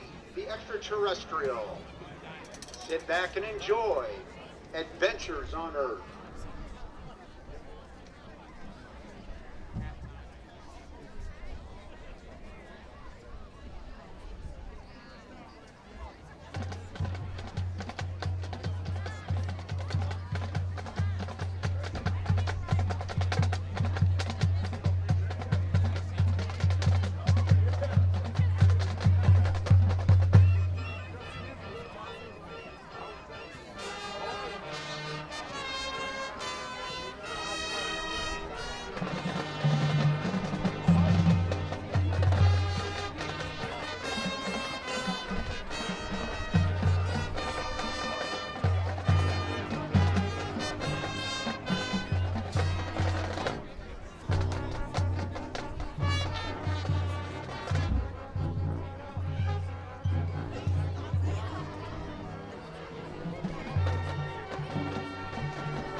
This evening's performance, highlighting our woodwind section as we play music from Jurassic Park.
Alrighty, welcome back to Otsego TV. We're getting ready to get the second half underway from Napoleon High School.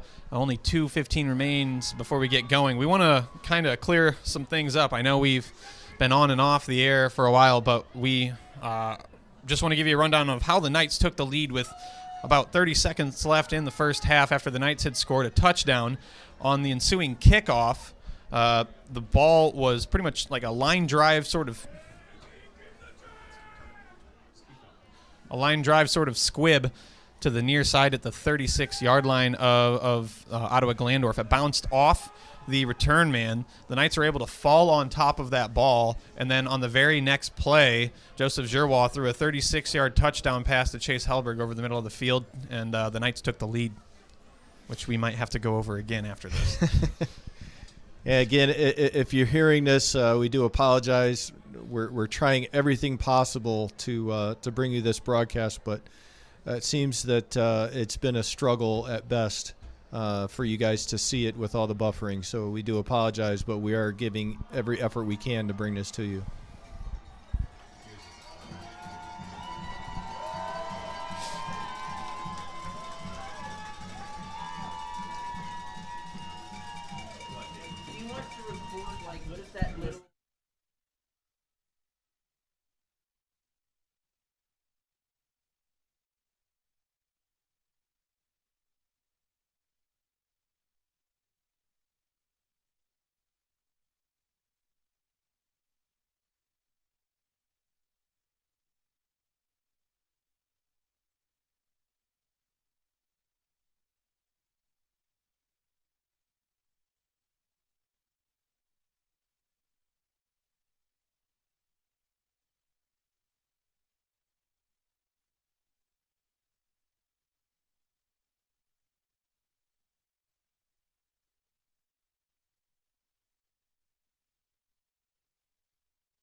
All right, I'm going to rush through this. So the Knights are up 22-18 to start the second half. How we got here, the Knights were able to score a touchdown with 30 seconds remaining in the first half. On the ensuing kickoff, the Knights kicked a squib to the near side at the 36-yard line. It bounced off of an Ottawa-Glandorf returnman. The Knights were able to fall on that ball at the 36, and on the very next play, Joseph Giroir was able to drop back and throw a 36-yard strike over the middle to Chase Hellberg right around the end zone, and he was able to walk it in for a Knight touchdown, and they took the lead 22-18. Yeah, with about 30 seconds left, Chase Hellberg, everyone ran a fly pattern, 3 receivers running a fly pattern with 2 deep safeties like that. Chase hit the seam right between the 2 defenders and basically caught it and walked into the end zone. Another dime from Joseph. What a turn of events in the last minute and 10 seconds. Again, sorry you couldn't see it. We've had all kinds of issues here. We're doing the best we can to try and bring you this broadcast. I appreciate you sticking with us. I know it's very frustrating with the buffering. But, yeah, Otsego is down 18-7 with a minute 10 left, if I recall right. Mm-hmm. And that's when we hit the pass to Devin Kuhn on the left side, who got behind the defender. And got set up at the 1-yard line. Joseph Giroir punched it in on a 2nd and goal from the 1 quarterback keeper. Then, like Kevin said, the ensuing kickoff, we were just trying to squib it, and it happened to hit one of the up guys in the second line, I would say, for Ottawa-Glandorf, and bounced back favorably for Otsego. Both Ottawa-Glandorf and Otsego jumped on it, and they gave it to Otsego. And then one play later, touchdown again. So huge turn of events. We're about 1 minute before the kickoff here to start the third quarter, and Otsego is now up 22-18 and has a new life. You know, we had those 3 turnovers for Otsego in the first half.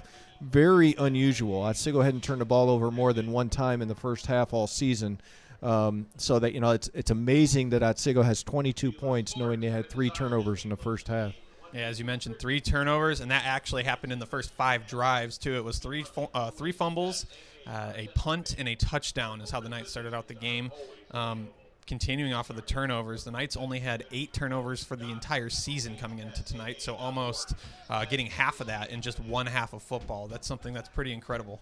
Yeah, and the 3 missed extra points by Ottawa-Glandorf, now it's 22-18. That's pretty big as well. Now, Ottawa-Glandorf has moved the ball well. They've been able to take advantage of some of those turnovers and take it down the field and put a lot of points on the board. But, it'll be interesting to see what happens here in the second half. Otsego definitely had the momentum swing their way right before the half. Ottawa-Glandorf got the ball back with 22 seconds and just took a knee. So now OG is going to kick off to Otsego to start this third quarter. Yeah, it's kind of wild to think that the Knights are now looking to extend their lead to a 2-score game after all that has happened in just a few minutes of gameplay. And the opening kickoff for the second half is taken out to the 31-yard line, so the Knights will make their way onto the field to start this drive. Yeah, Devin Kuhn on the kick return there, getting out just over the 30. Again, Ottawa-Glandorf is very good at causing turnovers. So, some of those were very good plays by them, and some mistakes by Otsego. But those have to stop if Otsego is going to, be able to pull this out. First down carry goes to Leiter. He's hit right at the line of scrimmage by a few Titans and brought down after a 1-yard pickup. Yeah, Ottawa-Glandorf is, especially on first down, they've been bringing a lot of guys up to the line of scrimmage, and forcing Otsego to try and run into a 5-man front instead of their usual 3-man front. It'll be interesting to see how Otsego responds to that here in the second half. They had some success right before the half throwing the ball. We'll see if they end up going to that more on first down here in the second half. Second and about 8 for the Knights. 2 running backs in the backfield and 2 receivers to the near side. And it's another give to Leiter. Finds about 2 or 3 yards on the second down carry, so a 3rd and 5 upcoming for Otsego. Yeah, that time it looked like they switched right before the snap to a cover 3. Both of their corners dropped back and were playing more of a safety role, and then we ended up running the football. Going to bring an extra receiver onto the field for Blake Steele. Going to be Cohen Feehan making his way into the ball game. He goes and lines himself up to the far side. Kuhn, Simpson, and Hellberg down our way. They fire a strike over to Hellberg over the middle. Great catch right around midfield. First down, Knights. Yeah, it looks like they threw it loaded to Hellberg, but the reality is Joseph put it where he knew the defender couldn't get to it and get the first down. And Chase Hellberg, smart enough to grab it and get down to the ground. He had a defender with a bead on him, and got the first down for Otsego. Hellberg, a 3-time first-team NBC player, probably the smartest and the most talented tight end for the last 3 seasons in the NBC. The first down carry to Leiter, this time with a little bit more running room, picks up 7 on first down. For sure, a lot of room there. Nice job by the offensive line of Otsego. Looks like they're going to bring Krebs and Steele into the ball game now, so they're going to go to a more heavy set formation. Yeah, 2nd and 3 with 9 minutes, 45 seconds left in the third quarter. Ottawa-Glandorf going to respond by taking a defensive back off the field. They're going to bring number 78, Spencer Alt, there on the defensive line. Came in for Colin White. 2nd and 3, give goes to Leiter. He has space on the near side. Breaks through a few tacklers, still on his feet. Gordon, there was probably about 5 or 6 Titans right there, still couldn't bring him down. Yeah, Ottawa-Glandorf doing a great job of getting guys to the ball, but I tell you what, Trent Leiter continues to just punish the defense and carry guys with him as he goes. Impressive showing tonight by Trent Leiter. Yeah, doing all that he can to try to carry this Knights team into the regional final for the 2nd straight year. The work is not done, though, as looks like Joseph's looking over the middle, and it may have been caught, but I do know we have a flag, it looks like, on the far side. Yeah, there was a flag right as the play started. We'll see what that was, but I believe they called it a catch, so we'll see what happens here. Looks like they're going to nail him for a illegal formation on the Knights. So that'll negate the catch. Instead, the Knights will move back 5 yards. This has been the area where the penalties have hurt them the most, too. They get into opposition's territory, and sometimes they struggle with penalties right around that 20 to 40-yard line in opposing territory. So it's 1st and 15 from the Titan 42. It's another give to Leiter. Yeah, I believe that's the same play we scored the touchdown on earlier. That time, number 2 was able to come up and make a tackle. And that is Walker Burkmeyer on the stop. Down to 8:40 left in the third quarter. Knights lead this one 22-18. 2nd 11 here. I'm sure Ottawa-Glandorf will be back in their cover 2, or possibly even a 3 safety look. And right now they're playing a 3 safety.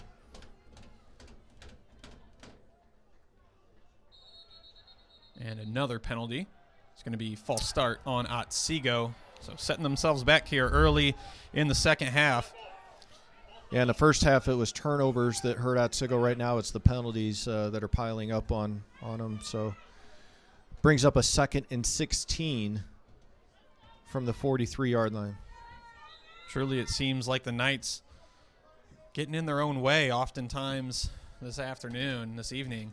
Definitely not a clean game by any means for Otsego, but right now they do still have the lead. And still in Titan territory, trying to push this game to a 2-score ball game. Jerwall motions Leiter out of the backfield. Pressure coming. He had his man unable to get Hellberg there, though the pass came in a little bit low and a little bit behind him, but the pressure about got to Jerwall on that pass. Yeah, I thought he might hit Leiter out in the flat, but he saw Hellberg open across the middle just a little bit too low and too far behind him. The defender got there just about the right time, maybe just a half second early, but great play by the defender there. So it's going to be 3rd and very long. 3rd and 16, it appears, from the Ottawa 43-yard line, needing to get down to the 27 for a first down. They're going to go to a tunnel screen. They have a look, but the Titans rally and are able to bring Kuhn down. Yeah, the ball came out, but the refs had already blown the whistle to stop the play. They're in a territory here, the 38-yard line, where you may think about going for this. If you punt it, you may only get 18 yards out of it. So it'll be interesting to see what Coach Jerwa does here. It'll be 4th down and about 8 with 7 minutes, 24 seconds left. Correction, about 4th and 11, 7 minutes left. It looks like the Knights are lining up to punt this one away.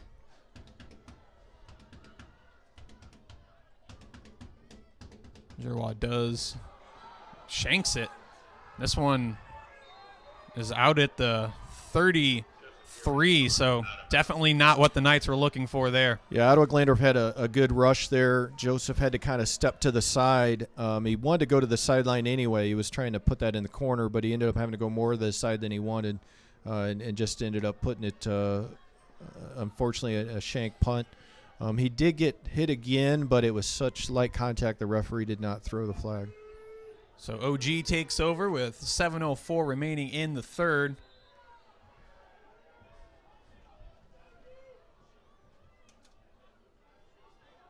Jordan gives this one to Fenberg. Finds space in the middle of the field, looking to bust through a few more tacklers.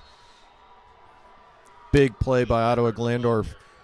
Just ran it right at the Otsego defense. Found a seam there and ran for a really nice gain for Ottawa-Glandorf. Yeah, big chunk play up the middle there for Ian Fenberg. Gets down to the Knight 45-yard line on the first play from scrimmage.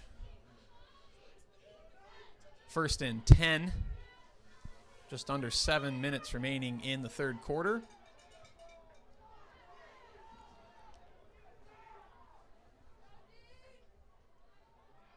Fumbled on the exchange. Do the Knights have it? They think they do. Yes, they do. It's going to be Knight football. Yeah, it looks like the handoff just never got to him. He fumbled it right away, and it took a bounce where he could not pick it up right away, and Otsego jumped on it. I didn't quite catch who caught it. for Otsego, but big turnover this time going Otsego's way. Yeah, good job by the Knights forcing the turnover there. So now it's been an interception and a fumble recovery that the defense has forced, and then also a great special teams play to recover the loose ball late in the first half. And Kevin, one thing I do want to mention, with all the buffering issues, we will be uploading this game after the game tonight. So if you're having issues, we will upload it after the game. You'll be able to watch the game in full at that time. This one's a give to Leiter.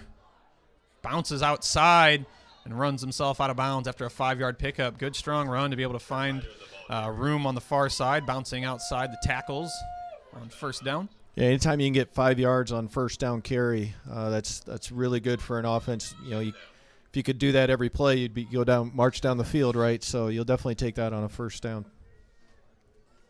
Yeah, Trent Leiter averaging 6.5 a carry this season. Came into the night with 251 rushes for 1,630 yards, 23 rushing touchdowns. He's added on to that. It's another give to Leiter. Good patient run, able to pick up the first down and more. About a 10-yard run from Leiter on second down. Yeah, Ottawa-Glandorf again putting more linemen up on the line of scrimmage, but Otsego seems to have found a way to block that alignment a little bit better. Some big chunk plays there for Otsego. Leiter not only is a strong physical runner with speed, but he also has patience and vision to find these gaps. 1st and 10 for the Knights, and it's another give to Leiter. Makes 1 or 2 cuts, gets his way out for another 5-yard gain. Yeah, that time they went back to the 3 down linemen and brought a couple linebackers up. Again, another nice run on first down for Otsego. Krebs and O'Brien making their way onto the field for Simpson and Kuhn. So going to be a heavy set offense here on 2nd and 6. It's funny they bring in those pieces, but it's still not a heavy set necessarily for this. You can still run some wide receivers. Leiter looking for space. They got a flag out on the field. We'll see what the call is here. Looks like they're going to maybe nab Otsego for a block in the back. Once again, penalties hampering this drive. So far, Otsego has fought through it, but boy, this will really hurt. So instead, they nab number 64. That's Krebs. That's Carter Krebs, who was out there at fullback and got snagged for a holding call. Brings up 2nd down and 15, it looks like. And once again, look at the area of the field that the Knights are in where they pick up this penalty. It's been all season long. When they're getting penalties, they're getting it just outside, 10, 15 yards outside of the red zone. Somewhere between that 20 and 40-yard line has just been killer for them.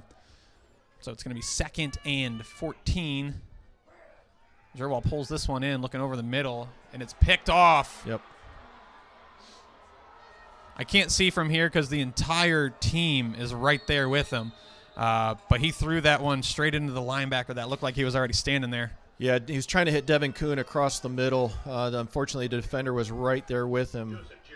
Number 14, I believe, is the one who made the interception for Ottawa-Glandorf. Yeah, so that is Caleb Coleman. He is a first-team Western Buckeye League player. Came into the night, I believe, with 4 interceptions, which was 2nd in the Western Buckeye League.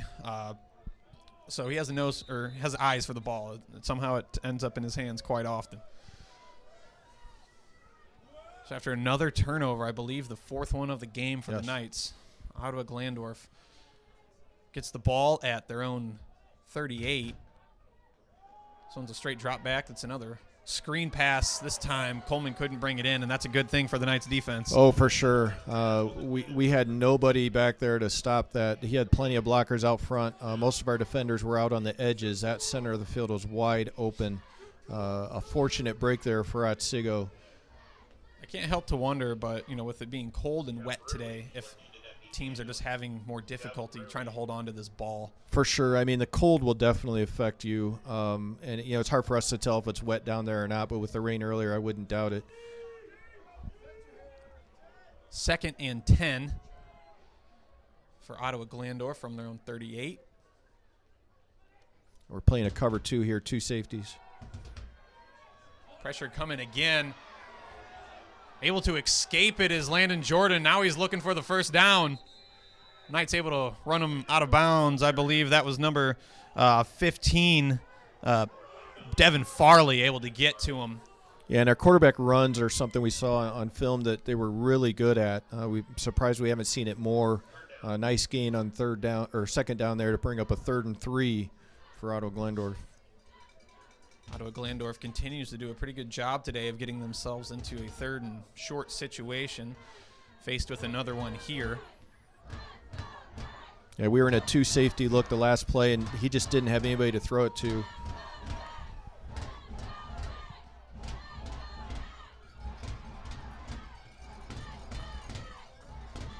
Third down is a give to Fenber, and he's hit immediately. I think that might have been Devin Kuhn into the backfield with a big stop. Yeah, Devin Kuhn just continues to make big plays like that. We've seen it all year, whether it's receiving passes or making a big play on a 3rd down like that. Just a great player. He's certainly going to be missed next year. So now under 4 minutes remain in the 3rd quarter. That was a big play by the defense.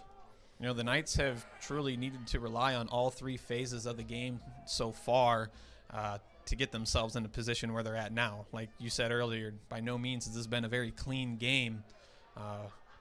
But with the lead here late in the 3rd, as this punt makes its way inside of the 10 and still continues to roll. It's going to get all the way down to the 4. What a great punt by Landon Jordan. Yeah, it looked like Devin was going to try and pick it off of one bounce, but it bounced the wrong way. It bounced back towards the center of the field, which he was not expecting. It takes a really favorable roll for Ottawa-Glandorf.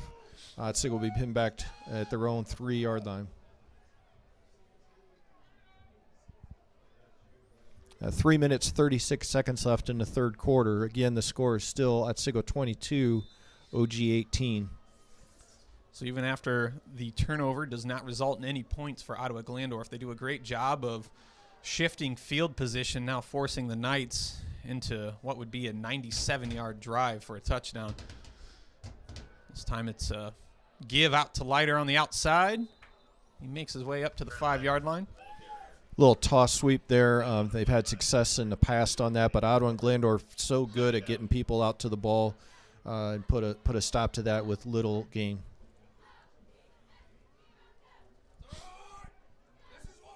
Early in this second half, the Titans doing a great job of really containing this Knights offense, not allowing much to get started.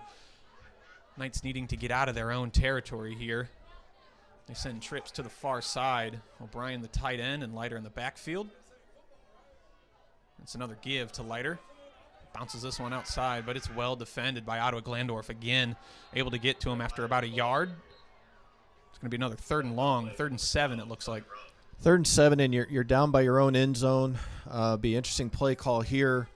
Actually, it looks like it might be 3rd and 6, but Otsego, with all the turnovers today, I think they're a little shy of trying to put the ball in the air right now from their own territory. But we'll see what Coach Durwa can dial up on this 3rd and 6.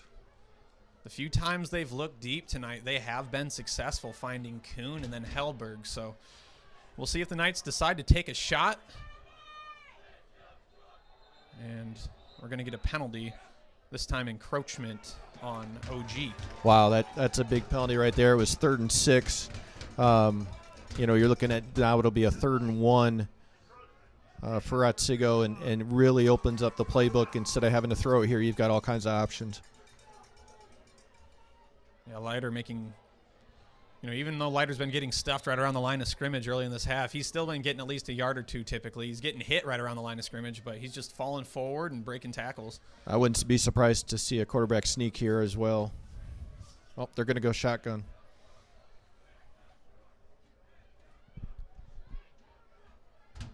And it is a give, and it looks like Leiter's going to get the yardage needed for the first down and get themselves a fresh set of downs from the 15.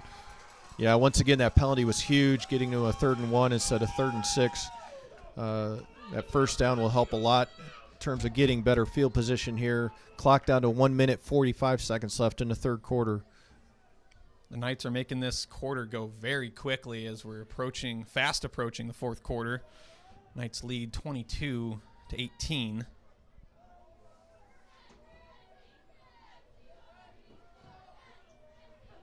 First and 10 from their own 15. Knights with 2 running backs in the backfield, Steele and Leiter. It's another give to Leiter. This time he is wrapped up in the backfield. I believe that's number 52, Bo Nienberg. He was out a little bit earlier with an injury, but he's back in the game. Good to see. Yeah, another good stop by the OG defense. You saw 3 or 4 guys there around the football. Once again, getting helmets to the ball, which is what you need to do, especially with a guy like Trent Leiter. This defense is not unfamiliar with Trent Leiter. Most of these guys are back from last year. At least 7 or 8 of them played in this game last year in the regional semifinals, where they saw Leiter go for 33 carries and 260-plus yards. On the second and long, they send Kuhn in motion across the field. They're going to keep looking that way. Leiter goes for the Jerwall goes for the chains, and they're going to say that one hit the ground just a little bit low, unable to be hauled in. Yeah, Ottawa-Glandorf came up with the blitz there. Lineman did a great job of picking that up. Jerwa had to roll out to his left, and the ball just didn't quite get to the receiver, but a nice job by the offensive line of picking up that blitz. 3rd and 12 here. Again, about 31 seconds left in the third quarter. Knights still deep in their own territory at their 14, or their 13 rather, needing to get to their own 25-yard line to pick up the first down.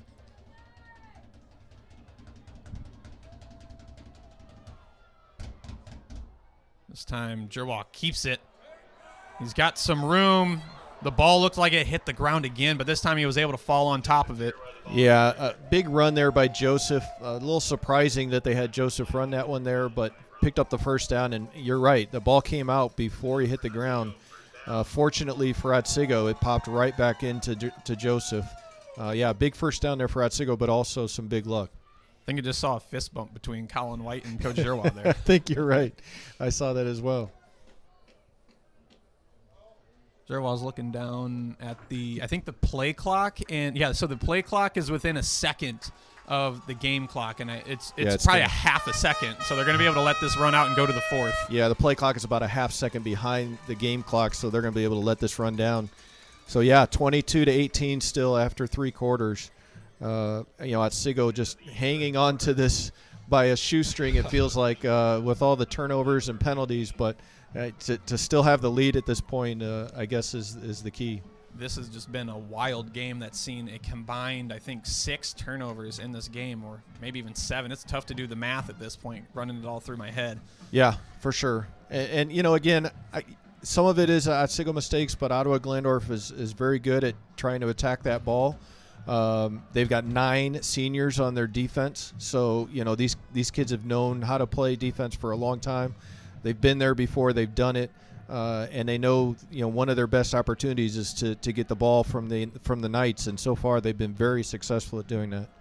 Yeah, a great and well-coached team that we continued to mention throughout the night with Coach Schreiner, and also a very disciplined team, only averaging about 3 penalties a game, and I feel like that's shown out here tonight as well. Not many penalties. Correct.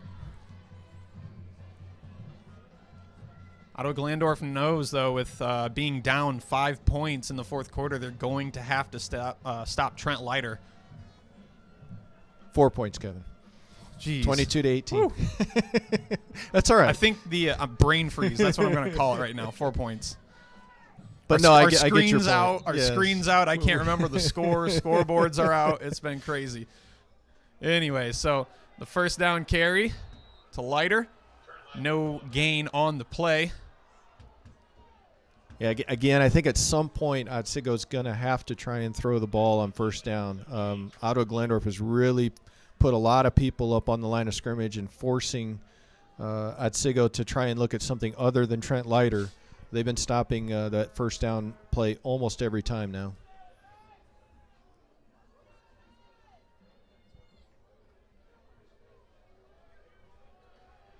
Second down. Steele joins Leiter in the backfield this time. Jerwall pulls it in.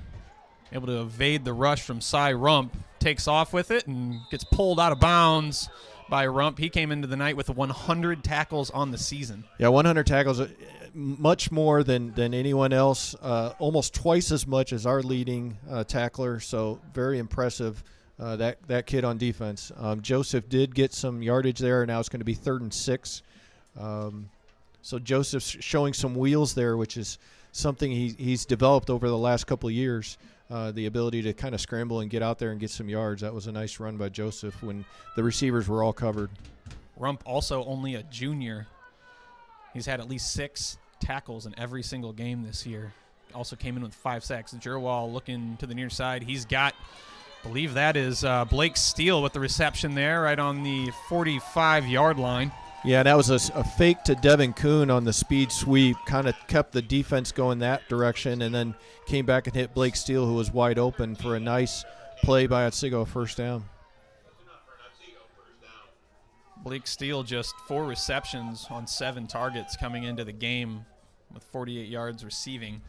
Adds another one to the total there, and it's a first down for the Knights from their own 44. You see all the guys on the line of scrimmage again for Ottawa-Glandorf. And that looked like an exchange that was almost botched there. Yeah, almost another turnover. It was a loss on the play, but Otsego was fortunate to hold on to the ball on that one. So after the loss of 1, Knights will now face a 2nd and 11. Yeah, they bring in the wide receivers in this set. Down to 10:30 left in the game. They send Hellberg and Simpson to the far side with Kuhn and Fien down on the near side. But it is a give to Leiter. So that time they tried spreading out the defense, putting all the receivers into formation, and then seeing if Leiter could find some room. Another nice stop by Ottawa-Glandorf on that play.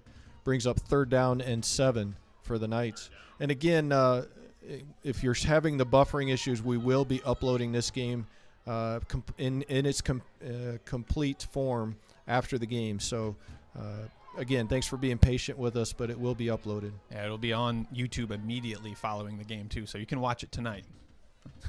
Pressure's on, Luke. 3rd down pass, not able to be hauled in there on the far side of the field. I believe that was Chase Hellberg that Jerwall was looking for. Yeah, defender came in and got in Jerwa's face, almost knocked the pass down at the line of scrimmage. I think he did tip it. Almost made the catch still, even with the tip ball. But again, Otsego is going to have to punt now. Not a turnover, but a punt coming up for Otsego. Ottawa-Glandorf sends back 2 returnmen. They got Ian Fenbert and Caleb Coleman back deep at about their 15. Coleman's going to wait for a fair catch, and it's going to bounce past him. Can O'Brien get to it? Oh, just unable to get there. Good hustle by the sophomore, but just not quite able to make the stop. Would have been an amazing special teams play. Yeah, I didn't see who it was. It might have been Kuhn. Somebody fell down over here on the near sideline, and if they hadn't fallen down, they may have been able to get to that ball. But good break for Ottawa-Glandorf. Will be 1st and 10 at their 20 instead of down inside the 2.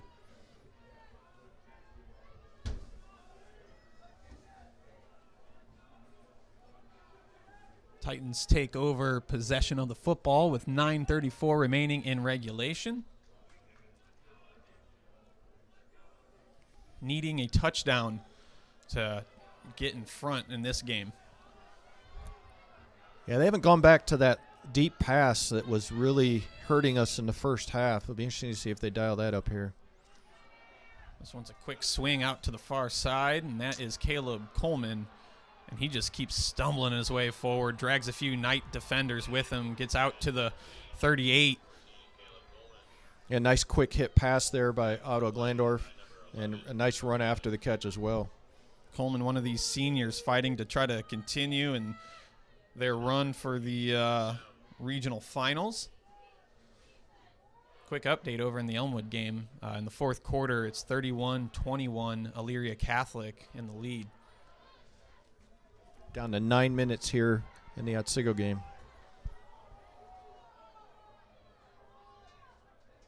Another drop back from Jordan with time. Looks over to the far side. Well defended. Joseph Jurwa. Joseph Jurwa has been an absolute beast in the secondary today. Yeah, you can see why, usually a quarterback, you try not to make him play both ways, but boy, Joseph Jurwa has been big on defense tonight.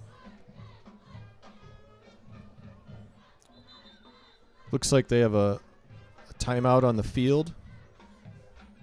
Not sure exactly why.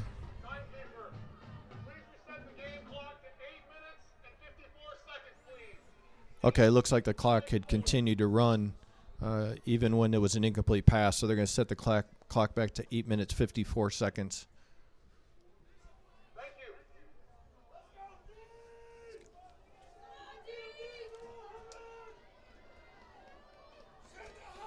Second down and 10 from their own 38-yard line here for Ottawa-Glandorf.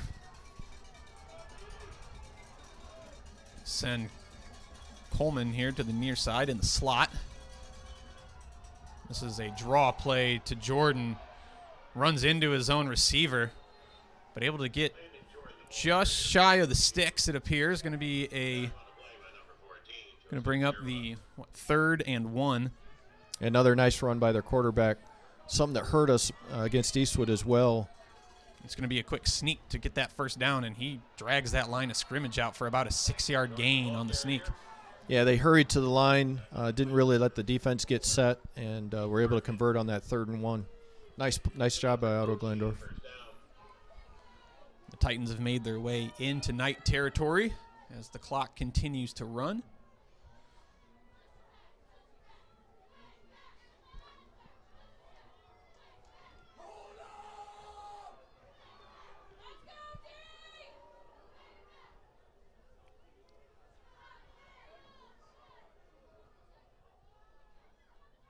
Pull this one in, and wow, the rush got there quick. Blake Steele was already hitting Landon Jordan when he was just trying to throw a quick swing pass. Yeah, now that I think about it, that's probably why they haven't tried to hit that deep pass. He just has not had time to throw the deep ball lately. So we've been doing a good job of getting to the ball, but I'll tell you what, if that pass was completed, they had our corner blocked out, and there was a lot of green turf in front of that receiver.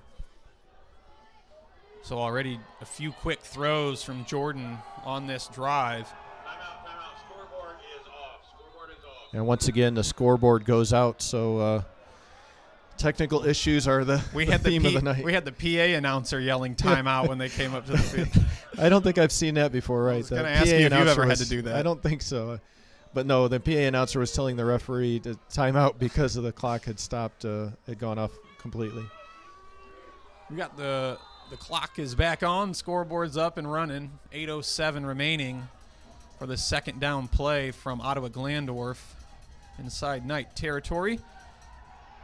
This is another screen, and that's Ian Fenbert able to haul it in, but he is met hard by Joseph Jurwa. Yeah, Joseph, a real nice play there. He was the only one back. Again, if he catches that and the blockers can block Joseph, that's a touchdown, but Joseph fought through the blockers and made the tackle. Really hard hit for a kid who's your quarterback, but unfortunately OG receiver is down, so we'll take a timeout at this point.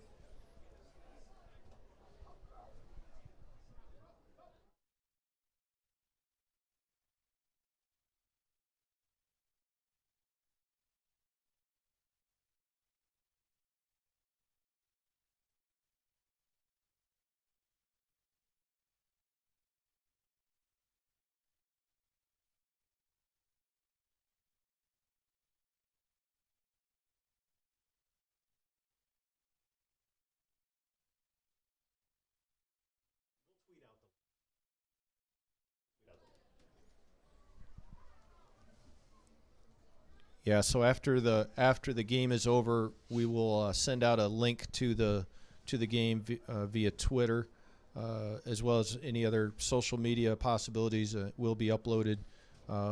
We do need time to upload it after the game, but thanks for sticking with us. We do appreciate it. Just to be clear, the clock issues have nothing to do with us. That's something in the stadium here. But we have had many clock issues at Otsego for for basketball games. It seems like we have that happen often. And I run the clock at the basketball game, so I'm very familiar with that, but we have not seen it at our football games. So hopefully the receiver here for Ottawa-Glandorf is okay. He looks like he's sitting up now and being able to walk off. And that's number 32, Ian Fenberg. He was the one who was trying to haul in that screen pass that Giroir almost looked like he could have picked off even, too. It was, it was close. That was bang, bang for sure. And just to reiterate, because I think we might have been offline for a quick second, we're just saying that the game will be uploaded to YouTube shortly after the game ends. Maybe not immediately, as I said earlier, but we will send out some links through the socials if any of you want to watch the replay of this tonight. In its entirety. In its entirety, yes. So here we are in a 3rd and long. Ottawa-Glandorf looking to keep the drive alive. It's a rollout to the near side. Jordan still looking for a man. The pressure's coming. Gets rid of it. Giroir with another interception. He gets the toe drag swag. Yeah, it's a turnover. For sure. Joseph Giroir playing huge on defense tonight. Another big play by Joseph. 6'6". He was able to step in front of that pass and make an interception. Otsego's ball 1st and 10 from their own about 26, 27-yard line. Giroir, a star in the secondary tonight. Something we continue to mention. A huge game out of him. And now right back at it on offense, trying to really see if they can try to slam the door shut on the Titans late in this game. Still 7:32 remaining. Yeah, a lot of time left. Again, Otsego spreads out the defense and tries to run it with Leiter. Leiter had an opening, but Cy Rump does a great job of not letting go because there was a lot of green space in front of him there. Yeah, nice solo tackle there by Rump. 7:15 remains in this game. If the Knights can get a drive together here, go down the length of the field, and put another score on the board, it will be a really tough situation for the Titans. Yeah, Otsego's defense has held really tough in the second half, not allowing any points for OG. This is another give to Leiter. And he's hit by Burkmeyer in the backfield. Makes his way for about a 1-yard pickup, so it's quickly a 3rd and 6 for the Knights from their own 31. Again, Ottawa-Glandorf daring us to throw the ball there. Otsego still staying with Trent Leiter, trying to run that clock out down to 6 minutes, 30 seconds. Both teams do have 3 timeouts left. The Knights do send 3 receivers to the far side with Fian down towards the bottom of the screen. And it is brought in by Giroir, and he throws that one over the middle to Kuhn. Able to hold on to it that time, and it should be enough to move the chains. Yes, it is. Yeah, nice catch by Kuhn. It looked like he may have bobbled it, but brought it in. And also a nice fake to Leiter. It looked like Leiter might be getting the ball there, but Joseph kept it and dialed it right in the belly of Devin Kuhn. Yeah, Kuhn, great job holding on to it, and great play fake by Giroir to pull that ball back in and hit Kuhn over the middle. So in the Maryland eye here, on 1st down, it's a pitch to the near side of the field. Krebs leading the way. However, Caleb Coleman able to make his way in there and snag Trent Leiter for only a 2-yard gain, and he runs out of bounds. Yeah, we haven't seen the Maryland eye as much in this half. Seems like when we run that offense, they pile in the defenders up by the line of scrimmage, so we've been trying to spread it out more and run out of a spread formation. But that time they tried to go big and run to the border, and it unfortunately he had to run out of bounds there. And he runs out of bounds with 5:46 left in the game. 2nd and 9. Giroir in the shotgun. It's another give to Trent Leiter. He's hit early by a few Titans in the backfield, and he loses about 3 on the carry. A big stop there for OG, bringing up another 3rd down for Otsego. 3rd and 11, it looks like, on a loss on that one, 3rd and 12. So down to 5 minutes, 23 seconds with the clock running. The Knights going to bring in some more receivers on this 3rd and long. Wouldn't be surprised to see him take a shot down the middle of the field on this play. At this point, it'd be like a punt if it is intercepted, but we'll see. This one is a straight drop back for Giroir. Some pressure making its way into the backfield. Giroir scrambles out of the pocket. He does have Fian, and it goes over his head. He looks like he kind of misjudged that one. Yeah, you know, Fian had stopped and turned around, and Joseph threw it a little bit longer than Fian expected. Just went over his head. He was behind the defender. It just went out of his reach. So the ball does fall incomplete. We'll bring up a 4th and 12. The Knights likely punting this one away to Caleb Coleman, who stands at his own 25. Ottawa-Glandorf will get a chance here with less than 5 minutes left to go down the length of the field and take the lead here. Big punt for Joseph Giroir, not trying to let these Titans get in good field position. Coleman is he looked like he was going to scoop that one up. He thought better of it, though. He wanted to, but I think he knew that he wasn't going to get many yards with all the defenders he saw standing in front of him. So, yeah, 1st and 10, Ottawa-Glandorf from their own 19. Otsego's defense has been stellar in the second half. We'll see if Ottawa-Glandorf can come up with a solution for the Otsego defense. Both teams holding it together defensively in the second half very well. Otsego once again needing their defense to step up and make a stop late in this game, trying to make their way into the next round, which would be a regional final matchup.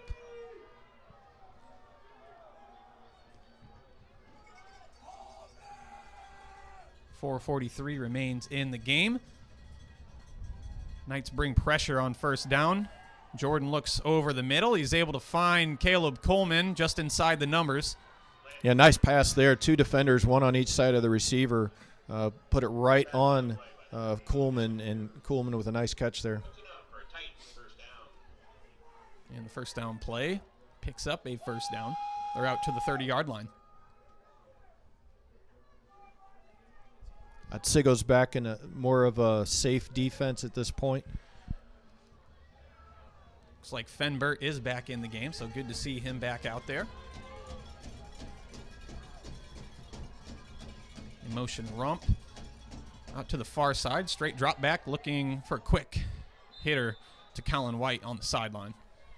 Yeah, nice catch and gets out of bounds right away. Still 4 minutes left, so a lot of time left, but so far Ottawa-Glandorf has a couple nice plays here to start the drive.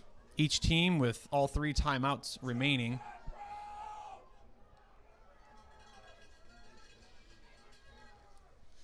Second and 4 for Ottawa-Glandorf from their own 36. Needing a touchdown to take the lead. Field goals will not do it in this 4-point game. Otsego playing a cover 2 with 2 safeties. This one's a straight keeper. Up through the middle and close, but it looked like the Knights defense, I think Giroir was able to bring him down by the shoulder pads. Yeah, really close to a horse collar. You could hear the groan from the crowd probably, but the no penalty flags on that. So, again, another 1st down, though, for Ottawa-Glandorf. Clock now at 3 minutes, 50 seconds left in running. Yeah, good drive they're putting together, getting towards midfield, trying to get into Knight territory. You have to assume at this point it's probably four down territory from right here. Most definitely. Looking to avenge themselves from last year's regional semifinal loss when they lost 21-6 against the Knights, and I think they're going to nab them for a false start. Yeah, a couple guys on the wrong snap count there. Be a false start. It'll be 1st and 15. 3 minutes, 32 seconds left in the game. A rare miscue from this Titans team. That's for sure. You don't see many penalties against Ottawa-Glandorf tonight. They've played a very clean game. Again, a sign of a really well-coached team. They're very disciplined. They're going to lean heavily on these 9 seniors offensively to try to keep this season alive. Another drop back from Jordan. And that might have been tipped by Elijah Roberts, but it doesn't matter. That's Caleb Coleman finding some room over the middle of the field into Knight territory. 1st down, Ottawa-Glandorf down to the Knight 31-yard line. Yeah, that's the screenplay that's been set up nice by them. A couple times they just weren't able to complete it. That time they hit it, and a big gain for OG. 3 minutes, 6 seconds left now. We're going to get under 3 minutes. And the Titans are driving, looking to take the lead late.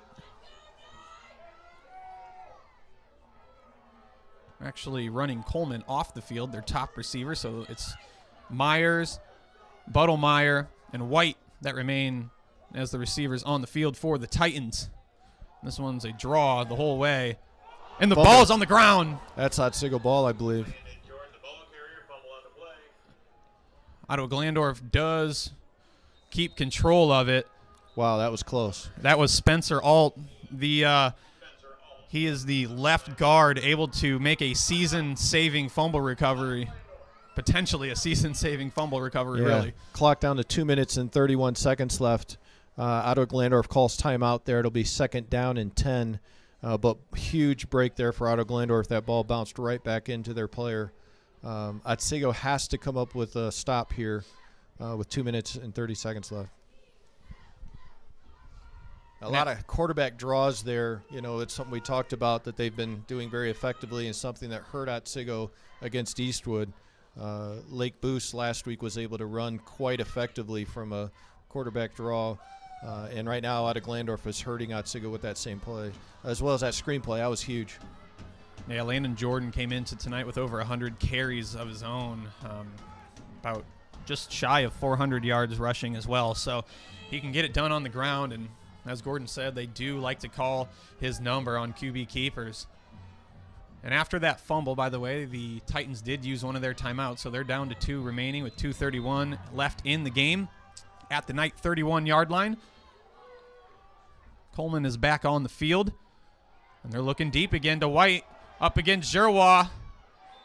That one falls incomplete. Yeah, really nice coverage by Giroir. Was with him step for step. Really no chance for the receiver to catch that. And on the 3rd and long, they're bringing Leiter in for the nose tackle. They're going to sub out Micah May, bring in Trent Leiter, who we want to mention. He's got 8 tackles in his limited snaps this season. 4 of them are sacks. And, I don't know how many snaps he's been on defense, but for sure the number of sacks he has for how many snaps he's been in is impressive. Look for him to put some pressure on the quarterback here. Looking for Leiter and the rest of that defensive line of Caden Hartman and Elijah Roberts to force some pressure in this 3rd and long. And they're getting there. Penalty flag. Penalty flag looking deep, though, to Burkmeyer. He brings it in as it stands, but we will see what the call is in the backfield. Penalty flag in the region where you would normally see a hold. Wide open in the end zone, though, was the receiver, and nice catch, nice throw, but it looks like it's coming back. And it is coming back. So all of that for nothing. What a tough blow for the Titans. Yeah, they had Burkmeyer in the back of the end zone, and they were able to find him, but instead they're going to find themselves in a 3rd and about 19 yards, I think. Well, and credit the Otsego defensive line. They were creating havoc back there. The offensive line for Ottawa-Glandorf had to hold to keep them from getting to the quarterback. So great job by the defensive line. Yeah, we were just mentioning those 3 on the defensive front before the snap, and they did exactly what they needed to do. Going to have to do it again here, too. Brings up 3rd and 22. Titans needing chunk plays to pick up the 1st down.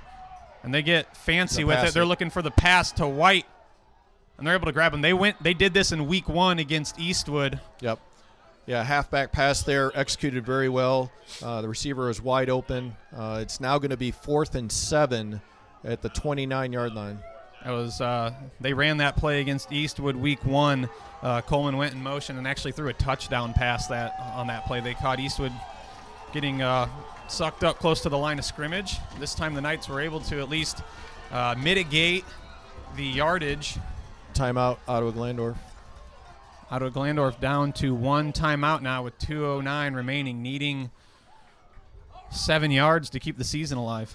Yeah, with only 1 timeout left, they're putting a lot on this 4th and 7 play. If they get a 1st down, they've got a really good chance of going on in and scoring, and if they don't, Otsego has a really good chance of winning. So this play is huge for sure. I'm assuming this play has got to be Coach Schreiner's best one. Yeah, and what you got to think about as a defense. Do you want to bring pressure? He's a good running quarterback. Do you want to bring pressure on him? Do you want to sit back and hope your three-man front can get pressure and see if you can stop it in a passing lane? Interesting call by defensive coordinator as well. So it looks like those of you that may have missed the third down play, it was a little bit of trickery from Ottawa-Glandorf. It was a 3rd and 22. They sent the slot receiver on the near side in motion, which was Caleb Coleman. And on the snap, they pitched it to him and said he kept running out to the far side, and he found Colin White on a corner route, and they were able to pick up some yardage, which now gets him into a 4th and 7, needing to convert here to keep the season alive. Huge play in this ball game. Biggest one of the season for both sides of the ball. Jordan looking over the middle. He has time. The rush is coming. Gets rid of it. Tyler Michael. He caught it. And it's a catch. What a play by Ottawa-Glandorf. And they get the ball down at the 1-yard line. 1st and goal at the 1. They got 1 timeout left. Plenty of time. 1 minute, 56 seconds left. I mean, he almost just threw that one up as a prayer. As a prayer, for sure. Yeah. Came down with it. Great play by Ottawa-Glandorf to go get that ball and get the first down and get themselves inside of the 2-yard line. Still a lot of time left. Play clock down to 13, though, for Ottawa-Glandorf. Otsego calls a timeout there. So the interesting thing here would be, Kevin, do you let them score so that you get a chance with the ball with 1:39 left, or do you try and stop them on 4 chances from the 1-yard line? That'll be an interesting call by the Otsego coaching staff right here. Yeah, we'll see what Coach Giroir decides to do. Man, that you got to think, as a Knight fan, not being able to fall on that fumble and not being able to make a stop on a 3rd and 22 situation when you needed it most, that one will sting. I mean, still plenty of time and opportunities to make something go your way here, but that's just a tough sequence of plays. For sure. But credit to Ottawa-Glandorf. They fought through it. Again, all those seniors, they never gave up. And yeah, it was a prayer of a play, but it worked. Nice catch by them, and 1st and goal at the 1 now. Yeah, when it first was released, it almost looked like Tyler Michael was going to have a chance to maybe pick that ball off. Couldn't quite get a read on it, went over his head, and once again, the Titans made a great play. They're going to come out in their own Maryland I formation here. That's Peter Schnipke, the tailback. And it's a QB sneak. They fall forward, but they keep it short. That was a strange fall forward, almost like the ball had come loose, but yeah, they retained the ball. 2nd and goal at the 1 now. So Otsego takes their 2nd timeout with 1:36 remaining in the game. Also makes you wonder if they didn't want to score there and wanted to make Otsego use a timeout. I'm not sure. That's kind of what I was wondering. I was kind of feeling like they intentionally fell Right. forward. Yeah. Yes, I don't know. Only the coach and the players know, I guess, but we'll see what they end up doing here on 2nd down. Otsego is down to 1 timeout with 1 minute 36 on the clock. A little bit of a chess match going on right now at the 1-yard line. We saw, I think it was the Browns that did something like this a few weeks ago where they actually physically dragged the running back into the end zone. Yeah. So lined up in that same formation. See what the Titans decide to do this time on 2nd and goal. This time they try to push him in, and I think they got it. Yep. The Titans are in the lead with 1:32 remaining in the game. As it stands, they're going to be up 24-22. Yeah, this extra point will be critical, obviously. They have a 2-point lead. They could go up by 3 here where a field goal would just tie it for Otsego. But still a lot of time left, 1:32. Otsego can definitely throw the ball when they need to. So it'll be interesting to see what happens here after this series of plays. We saw the Knights put up 15 points in about 10 seconds, so some crazy stuff at the end of the first half. Yeah. Yeah, some crazy stuff can happen. This time though, Ottawa-Glandorf is obviously going to know what the Knights need to accomplish to keep their playoff hopes alive. Snap is down. Kuhn almost gets there, and it's off the crossbar. No good. Yeah, hit the upright and fell back into the field of play. But, yeah, Devin Kuhn I'm not sure if he got a hand on it or not. I think maybe not, but he may have disrupted the kicker enough that it hit the upright and fell back into the field of play. No good. So the PAT struggles continue for Ottawa-Glandorf, and it's only a 2-point game. And the Knights are going to have a chance to control their own destiny, really, if they can get down the field and score. In the pregame, too, we saw Devin Kuhn's kicks, his practice kicks, from this side of the field, and he was kicking them from anywhere between 42 and 47. So we know he's got the leg to do it, and he was nailing them in the pregame. Yeah, and right now it doesn't seem to be any wind, no rain to hamper his efforts. Only one timeout for Otsego, but 1:32 is a lot of time when you can go to a 2-minute offense. Especially in high school where, the clock's going to stop with every first down as well, and if you can get out of bounds and you mix those together, you can get a lot of plays in a lot of time. So the Knights, you got to think if they can at least get themselves to about the 30-yard line, they give Devin Kuhn a chance at a field goal. And I don't know that Ottawa-Glandorf would want to squib this because you're shortening the field for Otsego. We'll see what they end up doing here.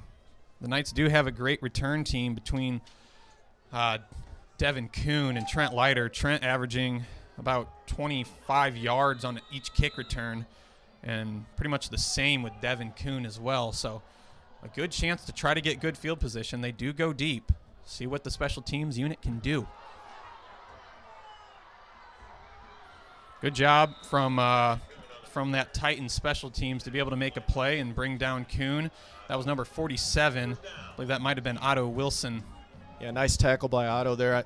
Devin Kuhn had a head of steam, and you thought he might squeeze through there, but nice play by Otto to make a nice tackle. And the Knights are going to start this possession from their own 32. With 1:28 remaining in the game, they are down 2 points to the 5th-seeded Titans. Jerwall looking. Rush coming. Gets rid of it. Nice play defensively by number 12, Cy Rump. He is all over the place. Yeah, and that was close to an interception. I know he threw that as a bullet and trying to hit Chase Helberg. But nice defensive play by Ottawa-Glandorf. 2nd and 10, 1 minute, 21 seconds left.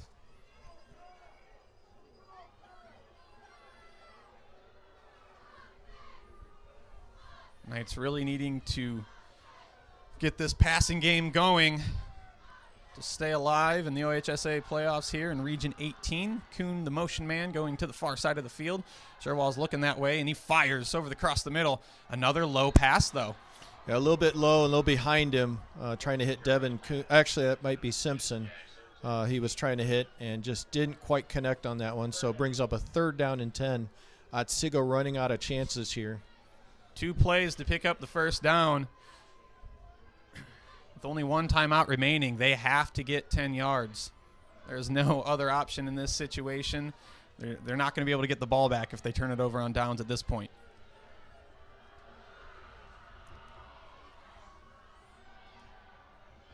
Jerwall rolls, fires again. That time he finds his man, hits him in the numbers. I believe that's Chase Helberg. No, that's Jack Simpson, excuse me. And they're rushing up to the line to spike that ball, and that's a very forceful spike. Yeah, and that was a very forceful throw into Jack Simpson. I don't know how he held on to that. I think that came in there about 95 miles an hour. And he held on to it, though. Big first down for Otsego. Again, still a lot of time left. 1 minute and 9 seconds left. They don't have to necessarily to rush that much. They only need probably 20 yards, Kevin, to make it a temptable field goal. Yeah, I'd say so. Sparty commit fired in the fastball there to be able to get the first down, and now, only about 20 to 25 yards away from giving Devin Kuhn a chance at least. Another one over the middle to Helberg, and that's caught. Oh, what a catch by Helberg. Great catch. He knew the hit was coming, was able to hold on to it, and we do have a Titan down on the field. Yeah, 1 defender on each side. He knew he was going to get hit. Again, a bullet from Joseph Jerwa, and Chase Helberg brought it in, and we do have an injured Ottawa-Glandorf player. Big play by the senior to be able to get that first down. Huge play. And with that timeout for the injured Titan, we have 1:03 remaining in the game. The Knights get a first down and are inside Titan territory down to the 37. So at this point, less than 10 yards away from really giving themselves a chance. Yeah, like I said, a lot of time left. Really don't need to rush now at this point. Obviously, you'd love to go in and get a touchdown, but a minute and 3 seconds is a lot of time when you're already at the 30, 34, or 30, 37-yard line. Number 2 is the injured Ottawa-Glandorf player. And that's Walker Burkmeyer. He did get up. It looks like he's okay. Good to see him get up and be able to get off the field. He's already running, so. Looks like it might be a cramp. Yeah. So 1st and 10. Knights with a chance.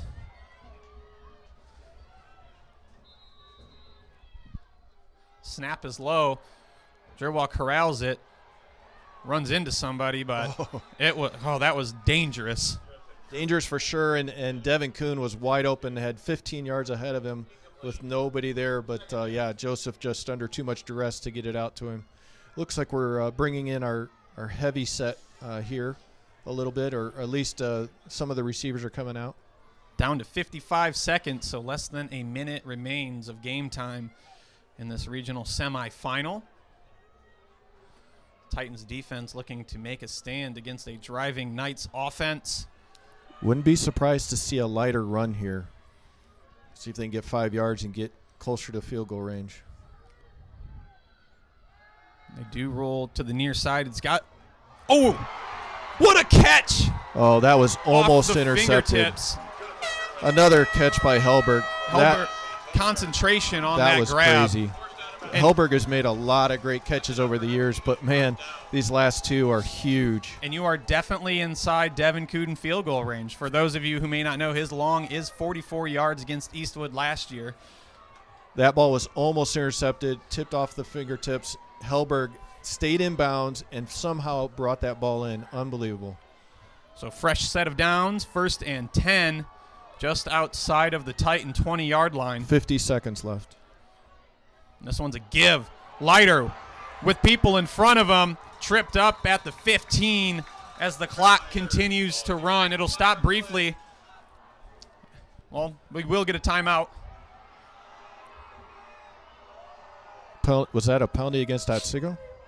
Oh, I'm sorry. I'm illegal shift. Illegal shift.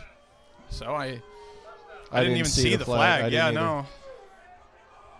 So, it'll be 1st and 15 from the 28-yard line. And that's a tough one to take. It does back you up quite a bit, but they do go back to Leiter again. Ooh, and he is hit hard. I think that's number 65, Cale Hain with the stop. Good hit by Down to Hain. 32 seconds, clock running. And the Knights timeout, Otsego. The Knights do call their final timeout, so no chance to stop the clock outside of a spike or getting out of bounds or getting the first down at this point. Yeah, that was a crazy set of plays there. It looks like Otsego was definitely in field goal range. Trent Leiter had a really nice run, only to have an illegal shift, bring it back. Then we tried the same play again. This time Ottawa-Glandorf covered it much better. So now you're down at the 26-yard line. So be a 43-yard field goal. Right at the range of Kuhn, and he's made them before in critical situations. But, boy, if you're Otsego, you sure would like to get a shorter field goal attempt than that. Yeah, and on a field goal attempt, any field goal attempt you try at this point, Ottawa-Glandorf is sending everything. Yeah. So you're going to have 11 guys storming at you and in a pretty high-pressure situation. So it'd be a huge kick, and it's definitely in range, like you said. Kuhn's hit it before. But it's a tall task, and, you don't mind kicking the field goal, of course. You're confident in your kicker, but trying to get a little bit farther down the field, you don't need a touchdown. And Otsego's offense has been rolling here. They've been very close to a couple interceptions, so you got to be really careful with that. You just can't take a negative play here, though, either. So over the middle, caught. Devin Kuhn with the catch. They're trying to get back up to the line quickly. And the Knights spike it with 19 seconds remaining. Was that was second down? I think that was second down on the pass. No, it's showing 4th down over there. So second down was the pass. They spiked it on 3rd, and so now they have to they're going to have to try a field here. goal here or go for a first down. This with 19 seconds left. Yeah, big. Looks like they're going to try the field goal situation, but they're going for the field goal. So they're at the 19. You add 7 to set the ball likely. We'll see. So it looks like Giroir is going to set himself down at the 26. 36 meaning yarder. This is a 36-yarder for the win. Kuhn is 5 of 9. Timeout, Ottawa-Glandorf. Kuhn is 5 of 9 on the year. His average field goal attempt is from 30 yards out. There is a little bit of a breeze coming from behind him, Yeah. apparently. Yeah, so Kuhn, like we said, 5 of 9 this year. 44 is his career long. His average attempt on the season is from 30 yards out. A career average kicking the ball. Again, the score being 24-22. This would be put Otsego in the lead. He's a 60% field goal kicker in his career, 12 for 20. Biggest one of his life. Yeah, it reminds me of the Eastwood kick, right? Last year that won the game for him. Kuhn's such an excellent player all season long, offense, defense. You hate to say it, but it all kind of rests on his shoulders right now. It comes down to this. The snap is high. The hold is good. The kick is blocked. And the Titans recover the football. And they are going to move on to the Region 18 final, it appears. Not even able to get the ball off, unfortunately, for the Knights. Yeah, I think the high snap kind of set off the timing a little bit. Nice rush by Ottawa-Glandorf and got the ball blocked. Unfortunate, the Knights could not get that one up into the air, but the snap, was high. Able to get the hold with Giroir. At least he was able to get the hold down, but just took too much time. And as we said, you knew Ottawa-Glandorf obviously sending all 11 guys. No reason to hold back in that situation. And they're able to get the job done when it mattered most. So, credit to the Titans tonight. They fought hard and they capitalized on, or they forced the mistakes from the Knights that they needed to, and they forced them into a lot of them. Yeah, and with no timeouts left for Otsego, no way to stop the clock, all Ottawa-Glandorf has to do is take a knee here.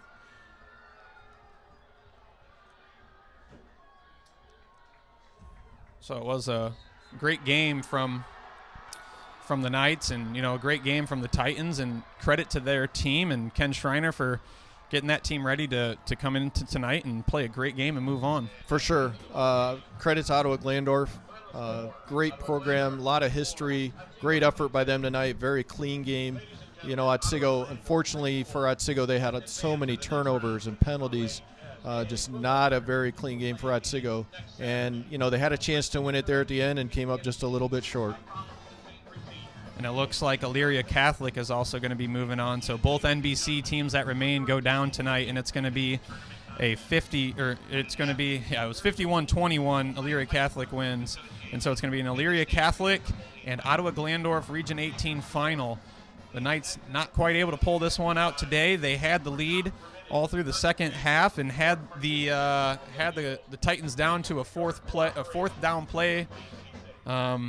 And they almost had the sack there, too, to end the game, but they were able to get the ball off on a prayer, and Ottawa-Glandorf able to come down with it at the 1 and ended up scoring and stopping the Knights when they needed to on the special teams play where they blocked the kick. So, once again, just credit to them. But also, can't say enough about the team that Otsego has, the seniors that they have and the kids on that team, and the coaching staff who get these kids ready every single week. You can't knock these guys for the effort that they came out and they gave tonight. You gotta love what you see from them, and they gave it their all. They left nothing out there, and there's nothing to hang your head about or be sad about. They put a great game out there on the field, and the results didn't go their way, and a few little mistakes, but overall, just such a great thing to watch out of this team throughout this whole season and last year as well. Yeah, sometimes the ball just doesn't bounce your way, and that happened tonight, unfortunately for the Otsego Knights. But what a great season, a great 2 seasons in a row here, undefeated regular season, league champs, and going deep into the playoffs both years.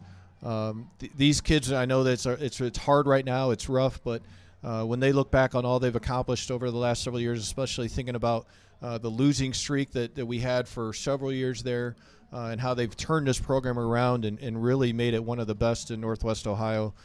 These kids eventually can look back on that and say, yeah, I was part of that turnaround. So, yeah, it just wasn't in the cards for Otsego tonight, but it's been so fun watching these kids play over the last few years.